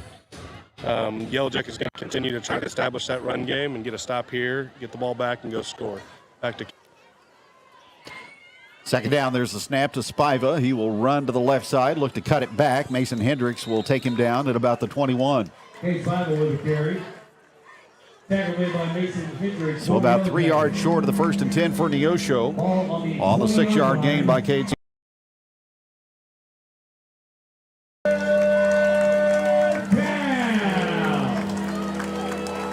Third down, there's the snap. It's going to be Welch carrying the football. He gets away from Starnes, and second and third effort will get him the first down out to the Lebanon 30. Gain of 9 for Denver Welch, and a new set of downs for the Wildcats. An obvious statement here, Kevin, but any points for the Neosho Wildcats would seem backbreaking in a game like this. First down out of the pistol. Welch again in the RPO game, right up the middle. Jackets will hold him to a short gain. Christian in on the tackle for LHS.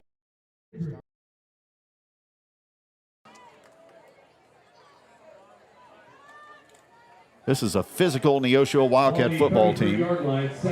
One of the best wrestling programs in the state of Missouri, too. On 2nd and 8. Play action fake, and now the out route from Spiva, and that one is complete as it's caught by Brock Pyle, but not much there for him as far as good job. Gain after the reception. Lamont Tang kind of just grabbed that jersey and held on for dear life and waited for teammates to come surround that ball carrier. Now a 3rd and 7. Third down to Neosho. Spiva looks for the sideline. They'll go trips to the left and a single receiver to the right side. There's the snap to Spiva. Throws it long, down the field. Pass is caught. That's Boston Patterson behind everybody, and he will score for Neosho on a deep ball. A 70-yard pass completion, 67 actually for the touchdown for Neosho on the hookup from Spiva to Patterson. Feels like a backbreaker there. And the refs are going to call probably an unsportsmanlike conduct here as he kind of celebrated his way into the end zone. So Spiva goes up top with a big play. His third touchdown pass of the night. 3 weeks in a row, Lebanon has been beat on a vertical ball for 6. And with one safety high there, you kind of had the feeling that Neosho was going to take their shot. Unsportsmanlike against Lebanon, or against Neosho, I beg your pardon. So they will enforce that on the kickoff. Unsportsmanlike against the Wildcats. That penalty will be assessed on the kickoff. The touchdown is good.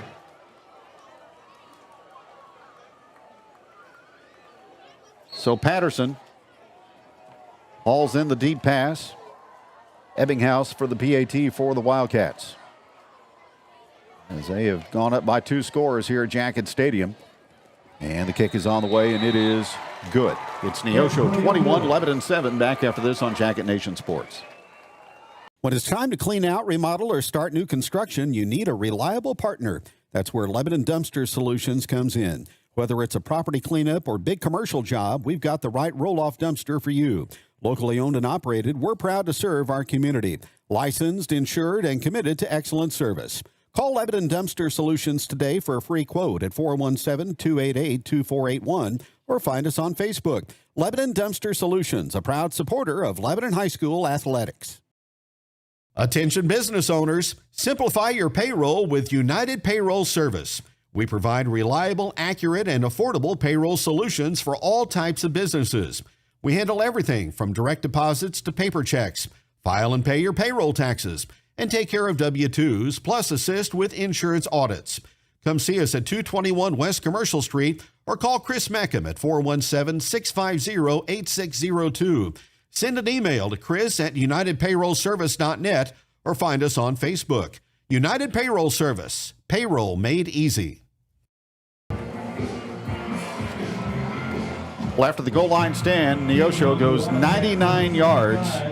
The final 67 courtesy of the touchdown pass from Spiva to Patterson. And the Jackets have their backs against the wall now, down by 14. Still plenty of time with just over 10 minutes remaining in the fourth quarter.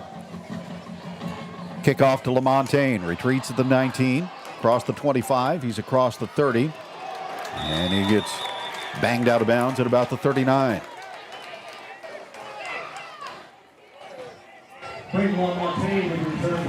Some chirpiness there from number 10 on Neosho, and the refs let it go, kind of.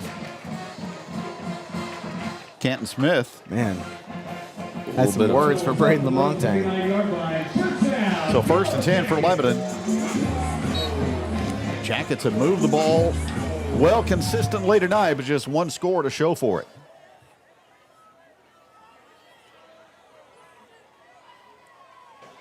Missing those explosive plays. There's the snap. Counter handoff to Christian. He finds a hole. He rambles into Neosho territory all the way to the Wildcat 45-yard line. Job by Braden to hold on to that football and gain his way. Fred Jones' travel center first down as he is slow to get up after that big run. 16-yard gain for Braden. Now you go back to that play where Starnes was rolled down at the 1, and I've had a couple of messages on my phone that said looks like he had gotten in. Well, last week it was the pass completion over on a far sideline that was ruled a catch that many contend was dropped by Joplin. Now there's the toss play, and it goes to LaMontagne. He gets face masked. No call. Okay. Braden LaMontagne with the carry. They'll spot it at the 45. No gain. If it wasn't a face mask, it was surely a horse collar. 2nd down and 10.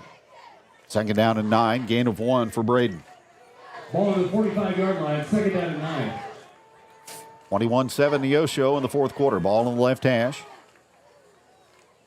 Here's the snap. Fullback dive to Avery Starnes. And he's got good positive yardage as he refuses to go down until he is finally grounded at about the 38. Evan Ogle's helmet pops off, so he'll come off the field here. Quentin Hendricks checks in for him. Moving forward, Jackets are going to have to show that Beckett York's capable of keeping this football and and converting a pitch play, because right now the defense are just loading that box up the middle and taking what Lebanon gives them. 3rd and short, 38-yard line. Starnes up the middle, and he's got the Jonesy Travel Center first down to the Neosho 35. 52, Gabriel Bustede made the tackle. Ball goes to the Neosho 35-yard line. First down, Yellow Jackets. Jackets turning out the first downs. 7 here in the second half and 15 in the ball game. You mentioned it. They're moving the ball well, but just not able to capitalize in the red zone. Well, that and the lack of chunk plays. It's really tough to drive the football against a good defense. From the 35, York will step back into the pocket. He will send it down the left sideline for Ogle, incomplete, with double coverage on him. He's hit it on the play for number 5, that's an Ogle.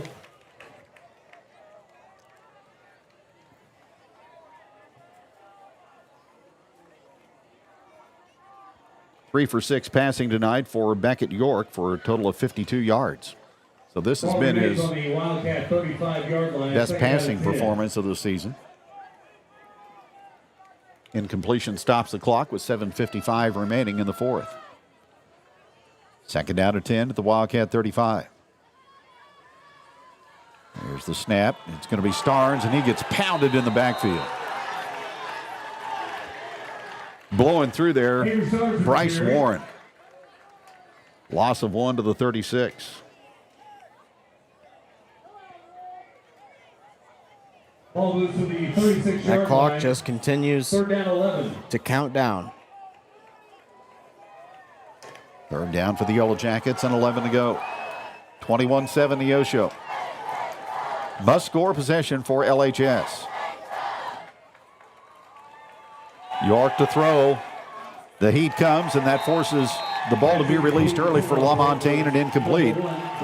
A free run to the quarterback by the defensive end Jackson Ertl to force the incompletion. It was there too, just tough throw to make with a defender in your face like that. Fourth down, no recourse for the Yellow Jackets, but to go for it. Likely the ball game here. 21-7 Wildcats in the fourth.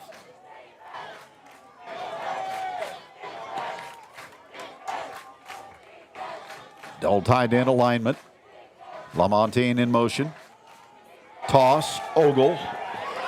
He will race across the 30 to the 25 to the 20. He'll pick up the first down and still going to about the 14. Looked like he was trying to pass that ball to Brody Shoemaker and saw the green grass ahead of him. Great decision there by Ogle to keep it, and good job there by Kaysen Woods blocking downfield and keeping this ball game alive for LHS. So Ogle goes for 21. Jonesy's Travel Center first down for the Yellow Jackets on fourth. Now there's the snap, and there's the handoff to Starnes, and he's got room to roll. He's down inside the 10 to about the 5. Jackets entered the SS Burns Farm red zone, and Jackets going quick here. First down and goal from the 5. Snap to York, a handoff to Starnes. He moves over to the left side, tries to move forward, and gets about 1. Jackets have been here earlier tonight. Trey Harden made the tackle. Well, at the Neosho 3-yard line, second down and goal. Second and goal from the 3.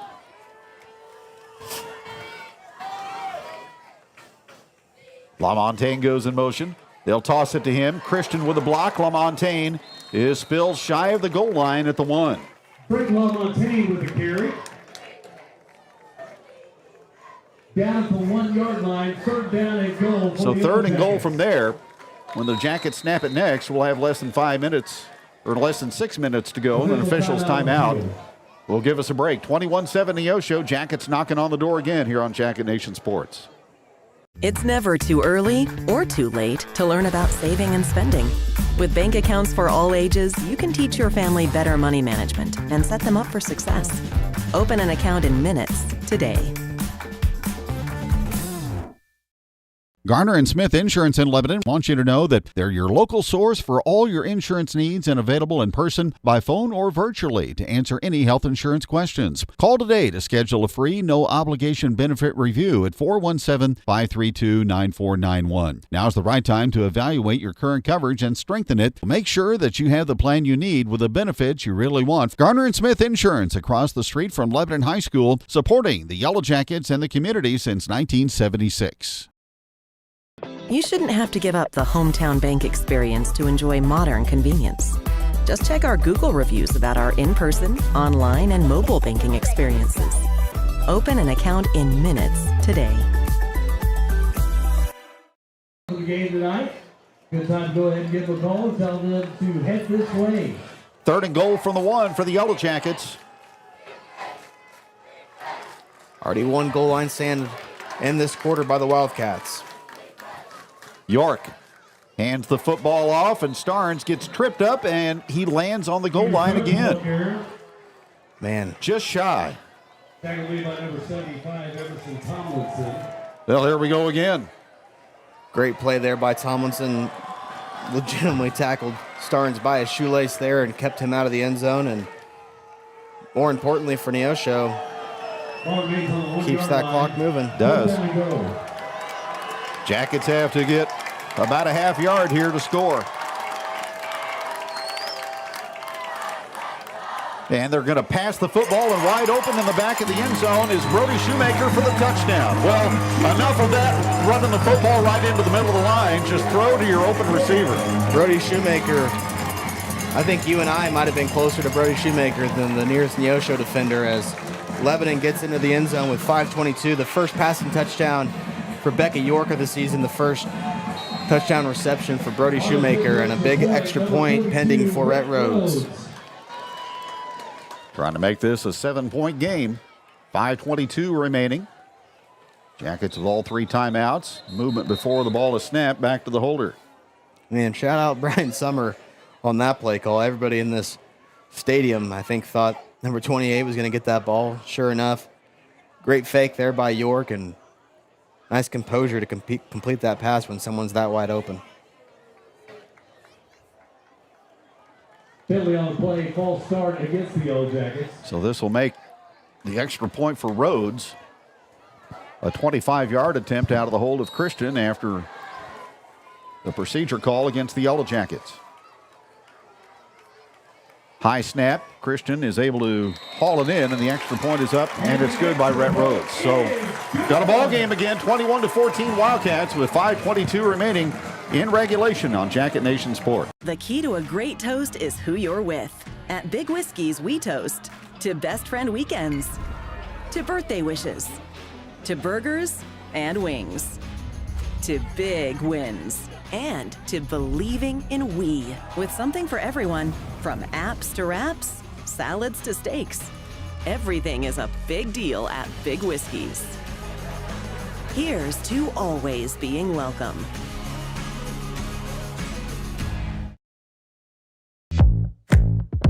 My name is Jaysha Connor, owner and nurse practitioner here at Ginger Wellness. I believe that sometimes healthcare does too much, and I believe that's where wellness centers can really bridge that gap and really give people some confidence in natural ways, healthier ways, to really improve quality of life and to get healthy.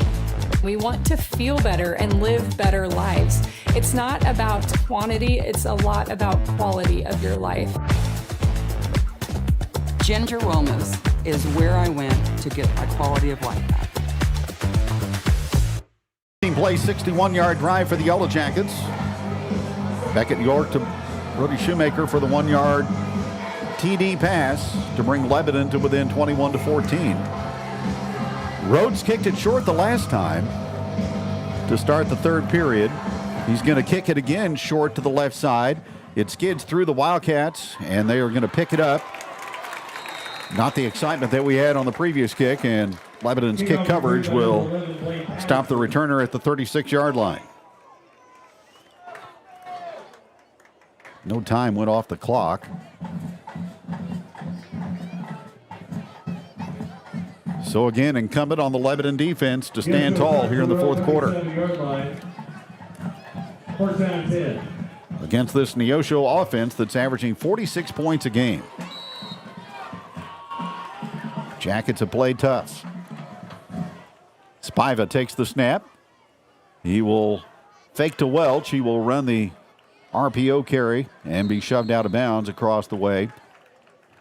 And they will spot him at about the 44-yard line. So he picked up 8 on first down. Looking at the clock situation here as they stop the clock at 5:06. Lebanon with all 3 timeouts. Second down and 3. Actually 7 yards on the pickup, so 2nd and 3. Jackets did get him out of bounds. There's the snap, the fake to Welch, the throw, the catch, and a stick in the backfield by Cameron Rose on the pass receiver Hudson Williams for a loss. Man, that kid became one of my favorite players to watch every single Friday night. What an instinctful play there by Rose. Read the screen, the pop pass the whole way, came and laid the wood there and brings up a 3rd down and 5. Loss of 1 to the 43. Jackets need to watch the football. Play clock down to 13 as the Wildcats come to the line of scrimmage. Spiva to Welch, and he is going to be held short of the line to gain. He reached the 47. The FAR official has him at a first down, I think. Yeah, he does. They will put the football down just beyond the 47-yard line, and Neosho gets a critical first down. Not even a measurement there by the officiating crew. First down for Denver Welch and the Wildcats. I believe the Lebanon coaching staff will get a sideline warning there. Welch now up to 97 yards rushing for the Wildcats. So 4:14 remaining in regulation.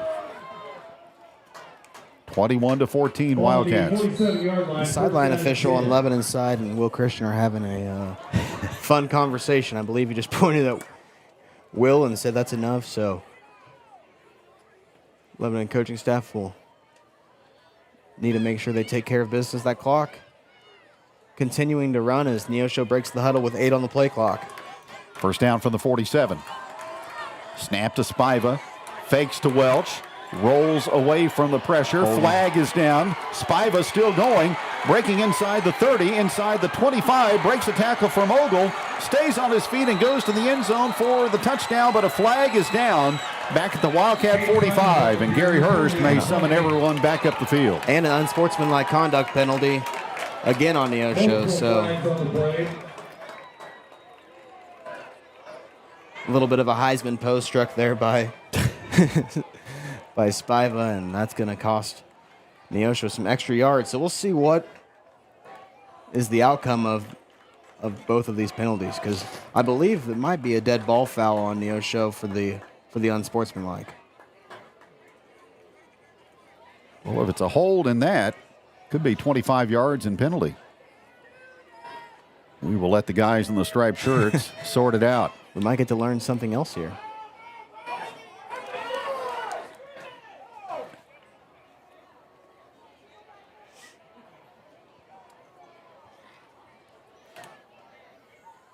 Mark it off from the line of scrimmage and negate what was a 53-yard touchdown run by Cade Spiva. So holding and then a dead ball foul. Unsportsmanlike conduct against Neosho. So they're going to have a long haul to get a first down now.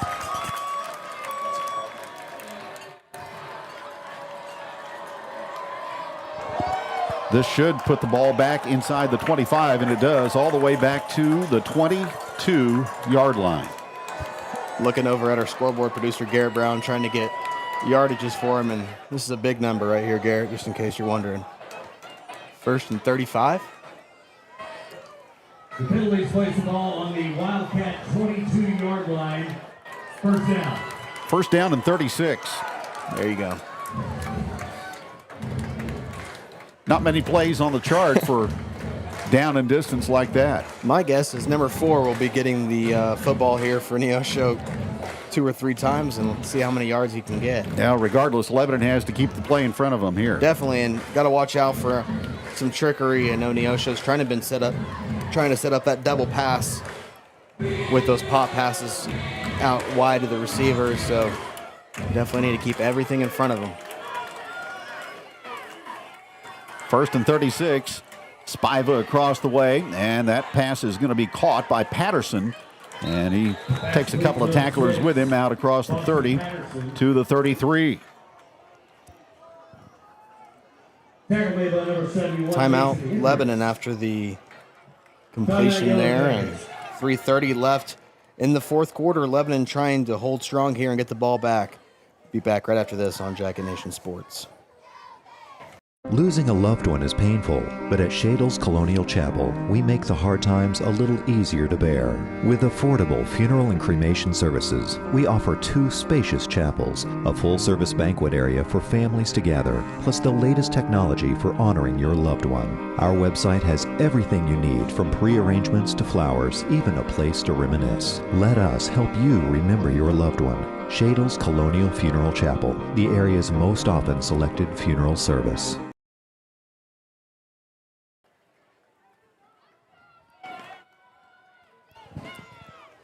2nd and 25, so 10 yards, or 11 yards rather, there on that play for Neosho and Lebanon. Again, we'll have to try to keep everything in front of them. 2nd down, 25. Spiva will hand to Welch. Great play by the Hendricks. Jackets will snow him under as Mason Hendricks made the stop. Williams also there along with Braden Christian. And another Lebanon timeout is going to be called. So no gain for Denver Welch. We haven't said that very often tonight.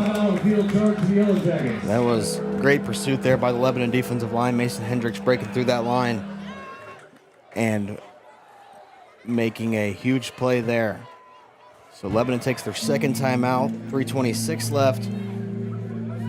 Well, you obviously play for a screen pass to Welch, maybe even a Spiva or a Welch read option as well. So a lot of dangerous weapons on this Neosho offense as we've seen so far tonight. Or we've seen him pitch it down the field effectively also to Williams and Patterson. Yep.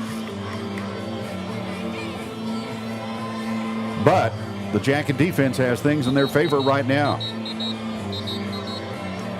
Both teams break the huddle.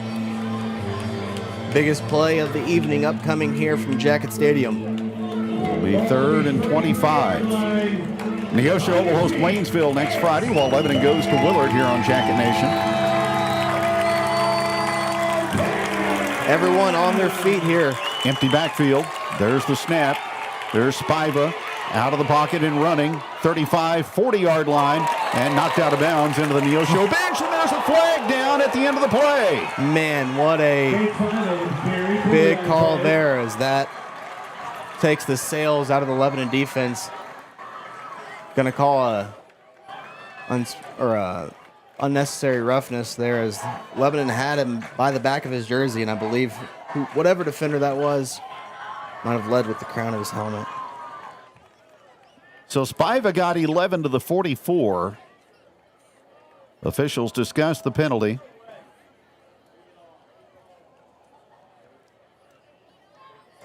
And it's going to be a major mark-off against Lebanon. Personal foul, targeting against the Yellow Jackets, and 1st down for Neosho.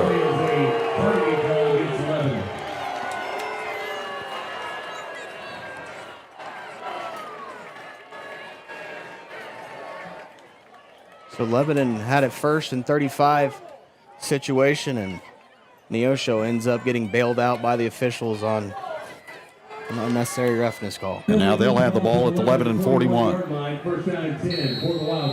And now Lebanon with only 1 timeout left, so a 1st down would likely end things here and move the Jackets to 0-3.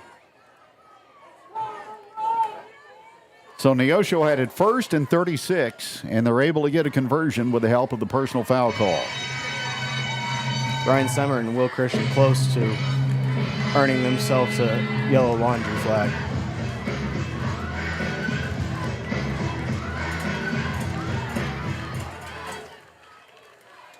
So Neosho at the Lebanon 41.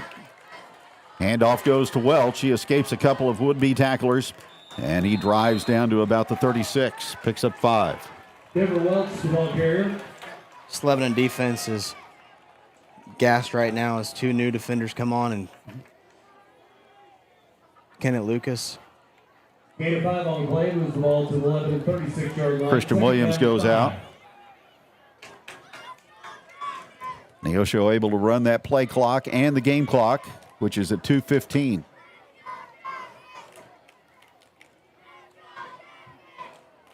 Play clock down to 10. Second down and 5. Snap to Spiva.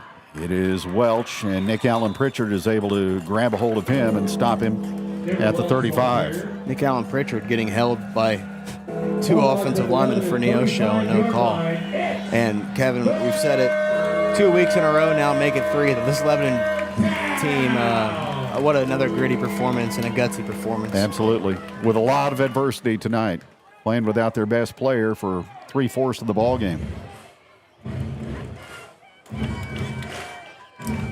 But Neosho on the doorstep of going 3-0. Need to go to the 31 to convert. Still one timeout left for Lebanon, so we'll see what happens. Snap to Spiva. Keeps it in the hands of Welch. He will dance to the 35 and go down there protecting the football. Picks up one. That'll bring up 4th down. Lebanon will use its final timeout. How many times would you see a high school football team give up after allowing their opponent to convert 1st and 35, and it was going to be 4th down and about 12? And sure enough, Lebanon has forced Neosho into another 4th down. So, again, I just can't reiterate it enough that you can't say enough positive things about this Lebanon defense and this Lebanon football team's effort overall. No surrender. They may lose tonight, Alex, but I think they've gotten better. I think so, too. And it's weird. It's weird to say, and, you know, people aren't going to agree with you and I, Kevin, but that's okay because we've been around this program long enough to know when progress is being made, and I think that these coaches would rather take these battle scars now and play well in November than just steamroll every opponent like they have been in years past. 4th down for Neosho, and 4 at the Lebanon 34-yard line. 4th down, we'll call it 3. Neosho offense will try to convert. Snap to Spiva, straight up the middle. He'll get the 1st down and more, and he's going to score. Spiva to the end zone, and Neosho puts it away on their quarterback's dash to the end zone for a 34-yard TD. Lebanon sold out there, and good job by Spiva to find the hole and hits pay dirt, and Lebanon trailing here 27-14 with the PAT pending with 65 seconds left.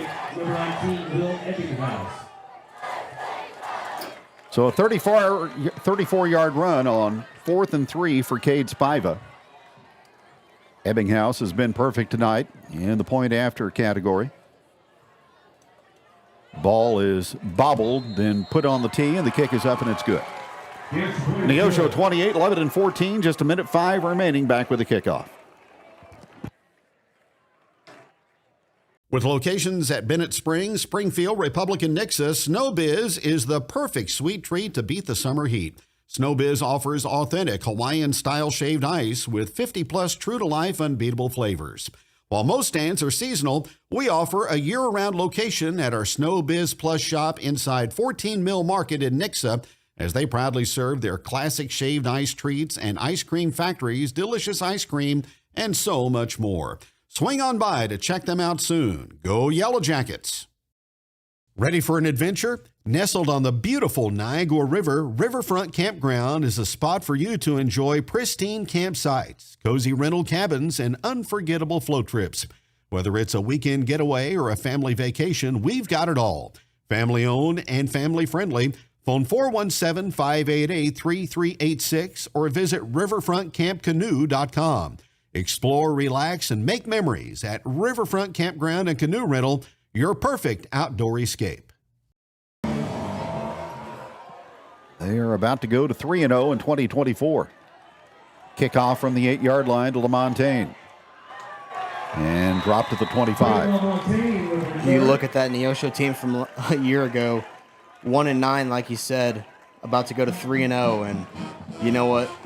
What they had to do was they had to take bumps and bruises in the regular season and get guys experience, playing time. And by the time these guys came around the next year, they were battle tested, ready to go, and now 3-0 for the first time in quite some time on the Wildcats. First down, Jackets from the 25-yard line. York will fake, he will throw, and the low pass is going to be hauled in by Ogle at the 36-yard line for Jonesy's Travel Center first down on the pickup of 11. For the 36-yard line, first down, Yellow Jackets. Lebanon hustles for the line of scrimmage with no timeouts. York will fling it to the near side, and a diving reception made by Shoemaker at the 43 for a gain of 7. If anything, you're building that confidence of... Yeah, the passing game has made some progress tonight. No doubt. 2nd and 3. And York with a hitch route, and it's complete to Shoemaker at the 46, right at the stake. You still got the rest of this year for teams to progress, and never know what happens come playoff football time.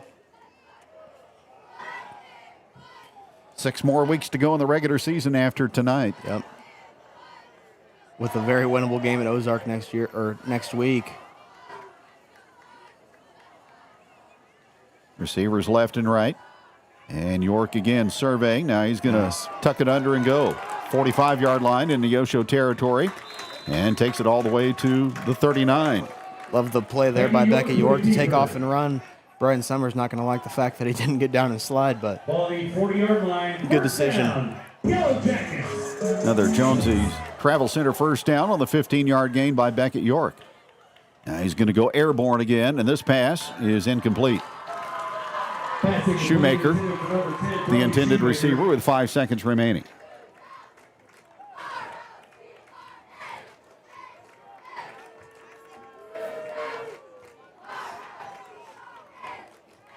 Jackets led the all-time season series with Neosho in head-to-head matchups, 7-6 coming into this year, but Neosho is going to win their 3rd straight. 08, 09, and now 2024. LaMontagne goes in motion. York being hit from the backside by Jackson Ertl, unabated to the quarterback. He'll sack him at the 50, and that'll put the finishing touches on this one as the Neosho Wildcats defeat the Lebanon Yellow Jackets tonight by a score of 28-14. Post-game show is next on Jacket Nation Sports. Act 2 has proudly served the Lebanon community for 40-plus years. We take consignments daily, Monday through Saturday from 9 to 5. Whether you're looking for something yourself, your kids, or even the little ones, we've got it all. Located at 213 West Commercial Street in downtown Lebanon, Act 2 is your one-stop shop for quality consignment finds. Visit today or call 417-588-3881. Act 2, where your fashion finds a second chance. Show Me Drone Solutions provides aerial weed and brush control options, fungicide and burn down on row crop and food place seeding and establishment. Every day we strive to provide cutting-edge technology to improve your operation efficiently. If you have more questions, give Lane Gross a call at 417-718-9967. Show Me Drone Solutions, a proud supporter of Jacket Nation Sports. Sometimes big financial decisions make you feel like a kid. You have questions, but the whole process feels intimidating. And that's okay. At Heritage Bank of the Ozarks, we want to remind our neighbors that when it comes to those big financial decisions, like opening a checking and savings account or applying for a loan, whether personal or business, your neighbors are here for you. At Heritage Bank of the Ozarks, we are everything you need in a bank. Plus, we don't just say we're neighbors serving neighbors, we live it. Leaves aren't the only thing falling this time of the year. Prices are too. It's Gravely's Autumn Savings Event, where select zero-turn mowers, parts and accessories, even baggers and rops are on sale. Whether you're a commercial landscaper looking to beef up your fleet or just someone who loves mowing with the best, this is your chance to save. But hurry, much like the falling leaves, the Gravely Autumn Savings Event is for a limited time only. And it's only at your authorized Gravely dealer. At Phones Furniture and Lawn, we have you covered. Located at 388 North Jefferson in Lebanon, or call 417-532-5450. Phones is a proud supporter of Jacket Athletics. Since 1983, Helton's Home Furnishings has proudly served Lebanon with quality furniture for every room. From cozy Lazy Boy recliners to stylish Ashley living sets, we've got it all, including Justice, Vaughn Bassett, and Tempur-Pedic mattresses. And the best part, we offer free delivery and setup within 60 miles. Come in and visit Helton's Home Furnishings at 455 North Jefferson in Lebanon, or call 417-532-7888. You can also check us out online at heltonshomefurnishings.com. Helton's Home Furnishings, making your house a home since 1983, and a proud supporter of Lebanon High School athletics. The key to a great toast is who you're with. At Big Whiskey's, we toast to best friend weekends, to birthday wishes, to burgers and wings, to big wins, and to believing in we, with something for everyone, from apps to wraps, salads to steaks. Everything is a big deal at Big Whiskey's. Here's to always being welcome.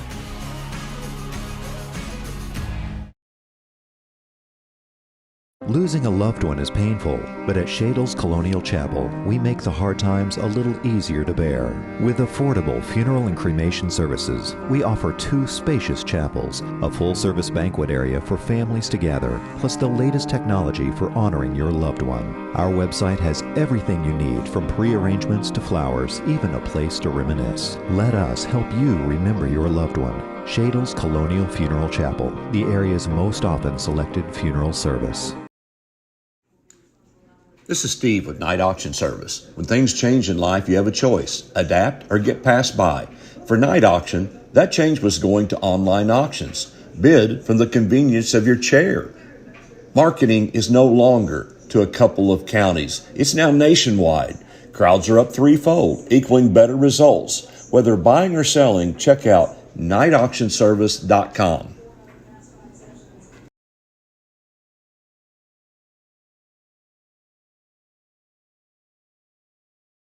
Looking for top quality office supplies and unbeatable prices? Mosley's Discount Office Products in Springfield has you covered. From paper clips to comfortable chairs, we offer everything your office needs to run smoothly. With free delivery, expert installation, and personalized service, Mosley's makes outfitting your workspace a breeze. Visit us at 431 South Avenue in Springfield or call 417-862-4474. That's Mosley's Discount Office Products, your family-owned and operated one-stop shop for all your office essentials since 1941. Got a ding, dent, or crack? Starnes Auto Body and Glass in Lebanon has your back. From fender benders, windshield repairs, brake services, front-end alignments, and in-house financing on used cars, we have all your automobile needs covered. Our expert team delivers top-notch service, fast turnarounds, and unbeatable quality. Don't settle for less. Choose the best. Call Starnes Auto Body and Glass at 417-588-3159 today, or stop by the shop at 22115 Route 66 in Lebanon for a free estimate. Starnes is a proud supporter of Jacket Nation Sports.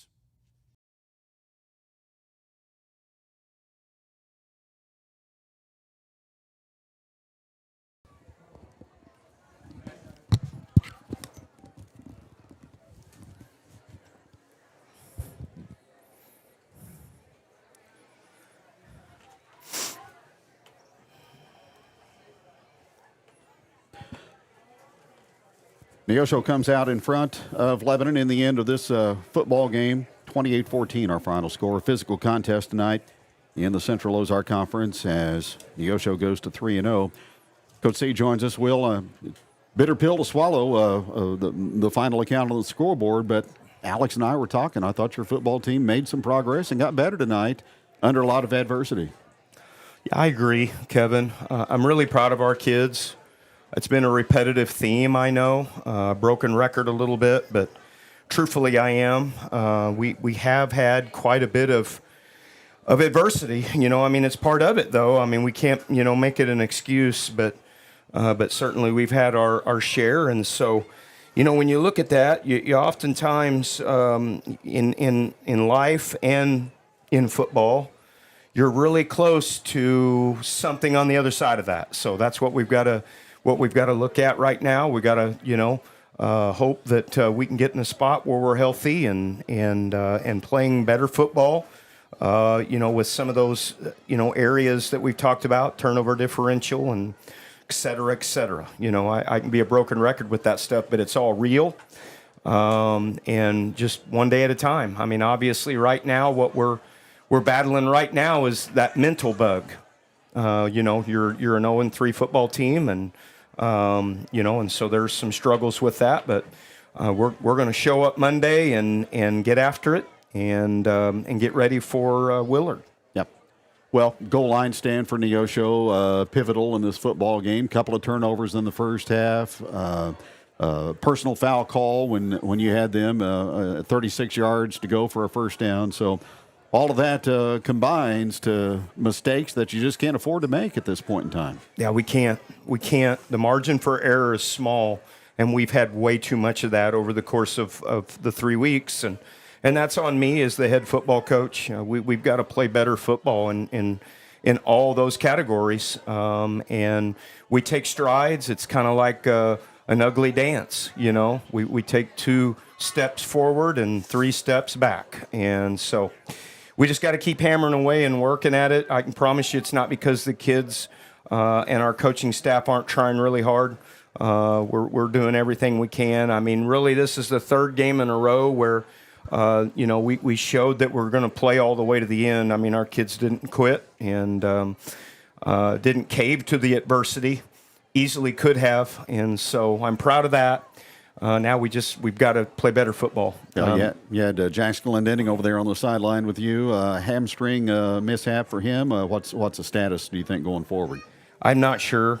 Jax had a hamstring issue in track, and so we're hopeful that that it didn't get to that point. But I mean, until tomorrow and they really assess things, I don't have an answer for you. I know that Jax is the toughest kid around, and so if he was unable to go, then that's probably not a great sign. So, but as long as it wasn't a tear, then he could be very similar to Abe and not gone too long, and we can get everybody back, and it's football.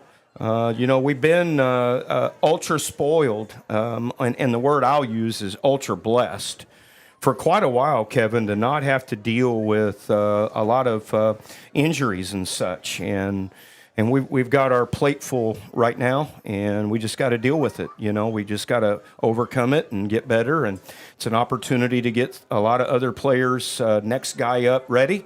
And obviously, when some of these guys do come back later in the year, we'll be a deeper football team because of that. And so that's how we have to look at it and just keep plugging away. I know the fan base is frustrated. We've done a lot of winning for a long time, and 0-3 is hard, but it is what it is. So we're going to try to be 1-0 next week. Our kids are going to show up and they're going to work hard, and we're going to get better and go to Willard, play on natural grass for the first time in a long time. That'll be different. Coach, appreciate it. Thank you. Thank you, sir. We'll see you next week. Coach Will Christian joining us on the postgame show. 28-14, Neosho the final score. Jackets got the first touchdown of the night. Jax Glendinning a 1-yard run in the second period after a scoreless first to put Lebanon in front 7-0. Cade Spiva hooked up with Hudson Williams on a 6-yard touchdown pass for Neosho to tie the game at 7. That took us to halftime. Then in the third quarter, Spiva to Williams, a 40-yard hookup to make it 14-7 Wildcats. And then Spiva with a 67-yard touchdown pass to Boston Patterson. That was early in the fourth quarter. Neosho led 21-7. Jackets drove 61 yards in 13 plays to make it a one-score game. Back at York to Brody Shoemaker, 21-14 with 5:22 remaining. But then Cade Spiva put the finishing touches on the Neosho win tonight with a 34-yard touchdown run with just over a minute to go. 28-14 the final score. Jackets actually ran more plays from scrimmage tonight, 70-68 for Neosho. Jackets with 284 yards of offense unofficially, 210 rushing, 74 passing. Glendenning 61 yards on 13 carries in the first half. And Avery Starnes had 19 carries for 70 yards for Lebanon. Beckett York, 7 of 12 for 74 yards in the ball game, passing for LHS. 20 first downs for Lebanon. 20 Jonesy's Travel Center first downs for the Yellow Jackets. They turned the ball over twice. Neosho won, so the Jackets were -1 in that department. Lebanon 9 of 13 in the third down conversion area, 2 of 3 on fourth downs in this football game. Kate Spiva, 20 of 27 for Neosho for 206 and 3 touchdowns with 1 interception. Denver Welch had 104 yards on 23 carries to lead the Neosho running attack. So the Wildcats are 3-0. They're hosting Waynesville next Friday. Lebanon takes an 0-3 record to Willard. And we'll have it for you next Friday night at 7 o'clock right here on Jacket Nation Sports. Alex, a lot of fun. Frustrating loss for the Yellow Jackets. But again, we saw some strides tonight. Hopefully the walking wounded get a little bit more healthy here in the next 7 days. And we'll tee it up next Friday night. Yeah, I can't wait, Kevin. Obviously, tough loss, like you said. But sun's going to come up tomorrow. Lebanon's going to try to go 1-0 next week, and you can't fault any of the coaching staff or the guys for the effort that they're putting into this. Like Coach Christian said, 3 weeks fighting to the final buzzer every single time, win or loss. Proud to be a Yellow Jacket, proud to be a Yellow Jacket fan, and can't wait to do it again next Friday night. Thanks again to all of our support staff here at Jacket Nation Sports, bringing you another outstanding telecast tonight. Thanks for tuning in, and we'll join you next Friday night from Willard. First time the Jackets have been there in 14 years as Lebanon will take on the Willard Tigers in another COC matchup. For Alex Boyer, Kevin Stubblefield, thanks for joining us. Once again, our final score, Neosho 28, Lebanon 14. A good night from Yellow Jacket Stadium.